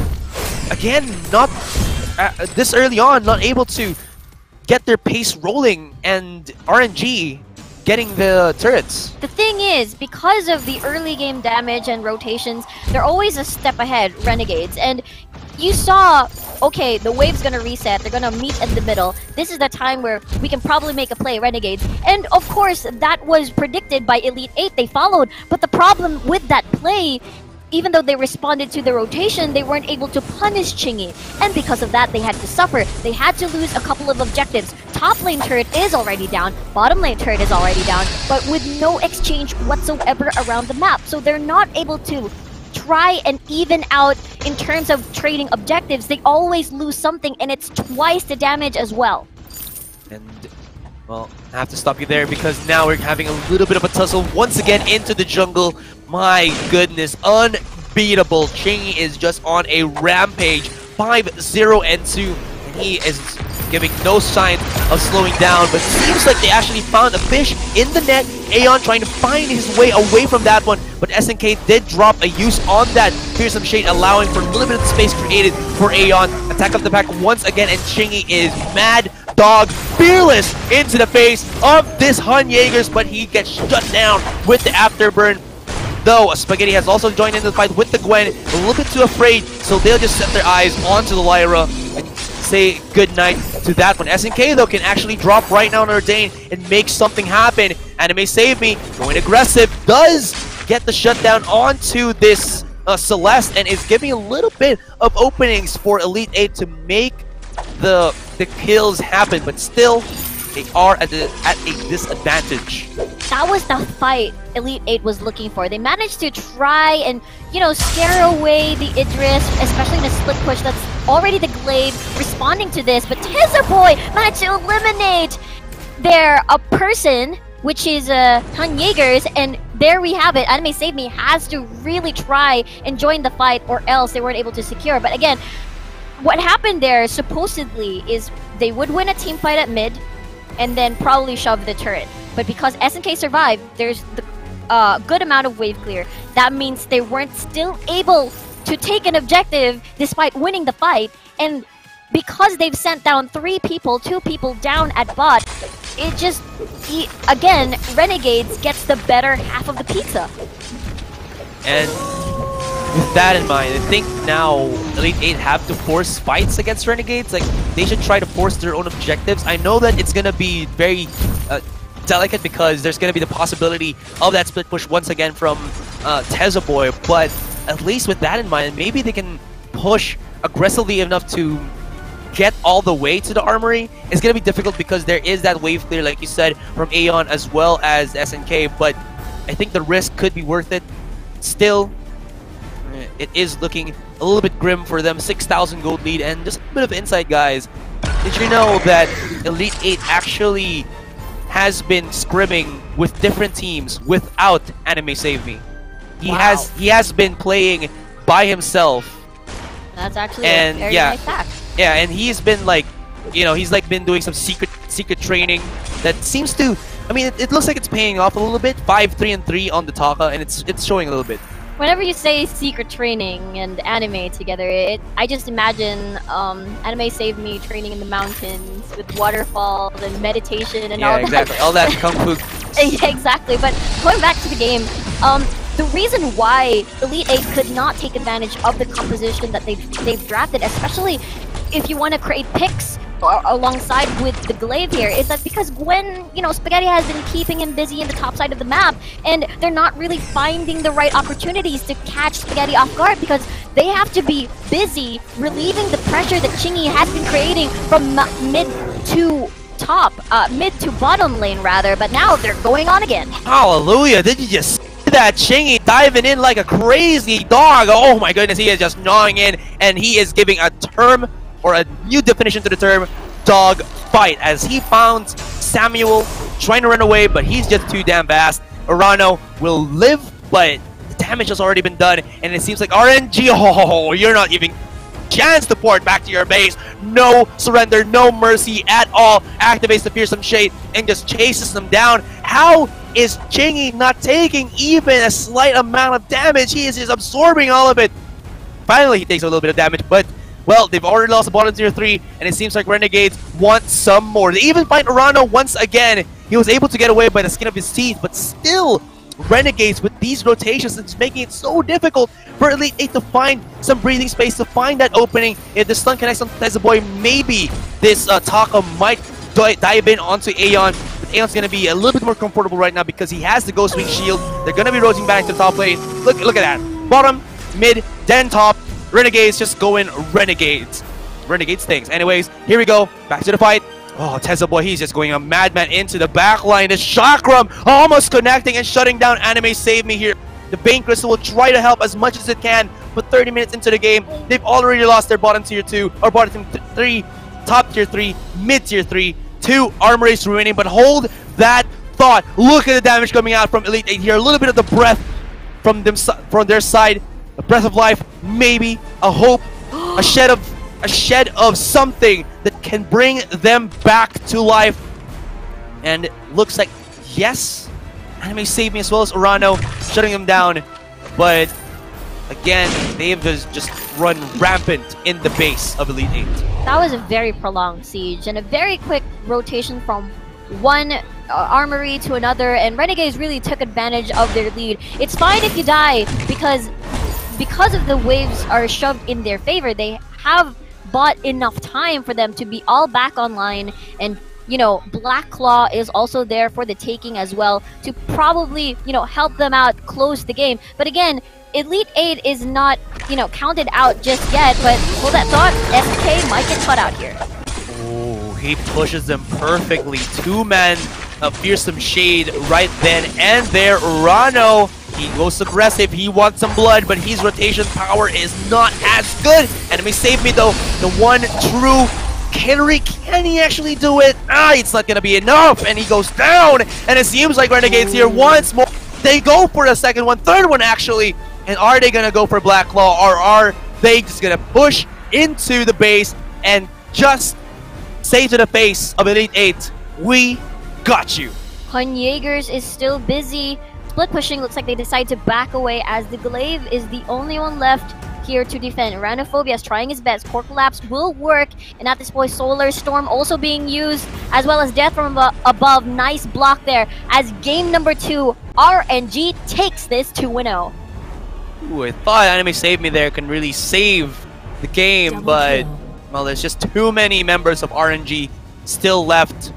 But as you can see, guys, 2-0, 15 minutes and 30 seconds. So, you know, do you have anything else to say? I was just it's a very a faster game compared to game number 1, and I'm really impressed by how they pushed on with their lead. They really played around with the fortress and the damage that they have brought out to the table, and Elite 8 just couldn't get their footing.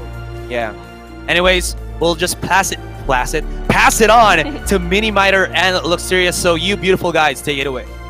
Wow, that was a textbook game from Renegades. They did, in the end, lose one turret, split push from Sky. Did take that turret down in the end, but almost flawless from them. They just knew what they could do. They pressured, got the objectives, and the gold lead just snowballed so well from Renegades. That was quite an impressive game. I mean, Rico was right. Everyone was just playing around the chase potential that Chingy brought to the table. Celeste, in fact, as well, was just using the speed boost from Fortresses A. It was a very well orchestrated game coming out from Renegades, and as in your words as well, a very textbook game. On top of that, Renegades this time round just seems so much more coordinated as compared to that first game. Chingy was just everywhere in that map, and he was just putting down so much work with those attack of the pack, and even that A just putting in so much work. SNK on this, but he's definitely put down a lot of CC as well, just trapping Anime Save Me, Uranophobia on those just movement heroes in general, and it was just so very well played from Renegades. Yeah, they'll be a lot happier with this game than the first game. But to be fair, a 2-0 scoreline is nothing to scoff at. I think they really showed that they don't have pushing. They can win by getting team fights, taking the objectives as they come, and just going on from there. It was really well played. The fact that whenever Renegades were as 5, it was because their waves were pushed. They would never come as 5, look for maybe a team fight or look for a dragon if their waves were in a bad position. And that's the real problem with how split pushing happens. Is if you're not in you don't have your waves in a good position and you go for a 5-man team fight. That's how split pushing is so easy. Every time Renegades were together as 5, their waves were going to push. If they weren't already pushed under the turret, they had a bigger wave. They were doing what's called slow pushing, which is you take out 1 or 2 of the enemy minions, then your wave becomes bigger than theirs, and it's such an easy strategy, if you get it right, to just mean that you can run anywhere around the map, and there's not much that Elite 8 could have done about it. Yep, I do too like the fact that Renegades actually made full use of the Ghostwing buff. A lot of teams out there, they take Ghostwing, and of course we have a little debate argument that after you take Ghostwing, you shouldn't, you should, going for the team fights, pick your team fights wisely. But Renegades, in fact, after the Ghostwing buff, they immediately, like you mentioned, push down that wave and just jump onto the bottom tier turret, went into the mid. When the wave is cleared out, immediately jump onto the top, take out the top turret, and went back to the mid. Fortress was just tanking the turret shots, but then they eventually took it down. Of course, they sacrificed, they gave up a few kills over to that of Elite 8, but it wouldn't matter as well because there is no more turrets left for Elite 8 after just one Ghostwing buff. So that definitely is just so very worth it for the side of Renegade. Yeah, the Ghostwing, 300 gold to each member, such a significant payout. If you can get multiple of them, you're pretty much guaranteed to get the gold lead, provided you're not massively behind in turrets. But with the way that it works, if you can get a Ghostwing, that means you're almost definitely not behind in turrets, because if you were, then enemy team would just come straight towards it and take it themselves, or they'd steal. I don't think stealing is that effective in 5v5 at the moment. It's more about taking a team fight when they're trying to take the dragon, because then you get yourself, they're low on health because they're trying to take it. If you get that last hit, you get the Ghostwing buff. But even if not, the Ghostwing buff isn't very effective in team fights. It's all about that out of combat health regeneration and of course the massive gold payout. But that is it for today. Thank you for watching these Vainglory show matches from Southeast Asia. I hope you enjoyed. We certainly enjoyed them all. Thank you to the players and the casters alongside me. See you tomorrow. Bye bye. Powered by the highest performance game engine on mobile, leveraging years of experience building the largest international competitive mobile esport, harnessing extraordinary community anticipation. This February, Super Evil Megacorp will unleash the category-defining 5v5 battle arena for mobile. The first and only true 5v5 MOBA on the mobile platform. featuring graphics that put the copycats to shame, rendered at a smooth, flawless 120 frames per second. A simple-to-start, highly accessible experience that matches or outperforms PC and console counterparts in every way, with ultra-precise, intuitive touch controls that make a MOBA feel like magic. Nothing diluted, nothing dumbed down, delivering through original and creative hero design, level design, item design, and objective design the immense depth, skill, and complexity that a legitimate 5v5 MOBA should offer. Outplay and outthink your opponent like no other game. Superior gameplay and graphics. The most accurate and responsive controls. Deep, original fantasy storytelling. And unparalleled technical excellence with the platform-leading proprietary game engine and the highest frame rates. Super Evil Megacorp's Vainglory 5v5 sets the new bar for mobile gaming. Never settle for the lesser evil.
It's a fire in love.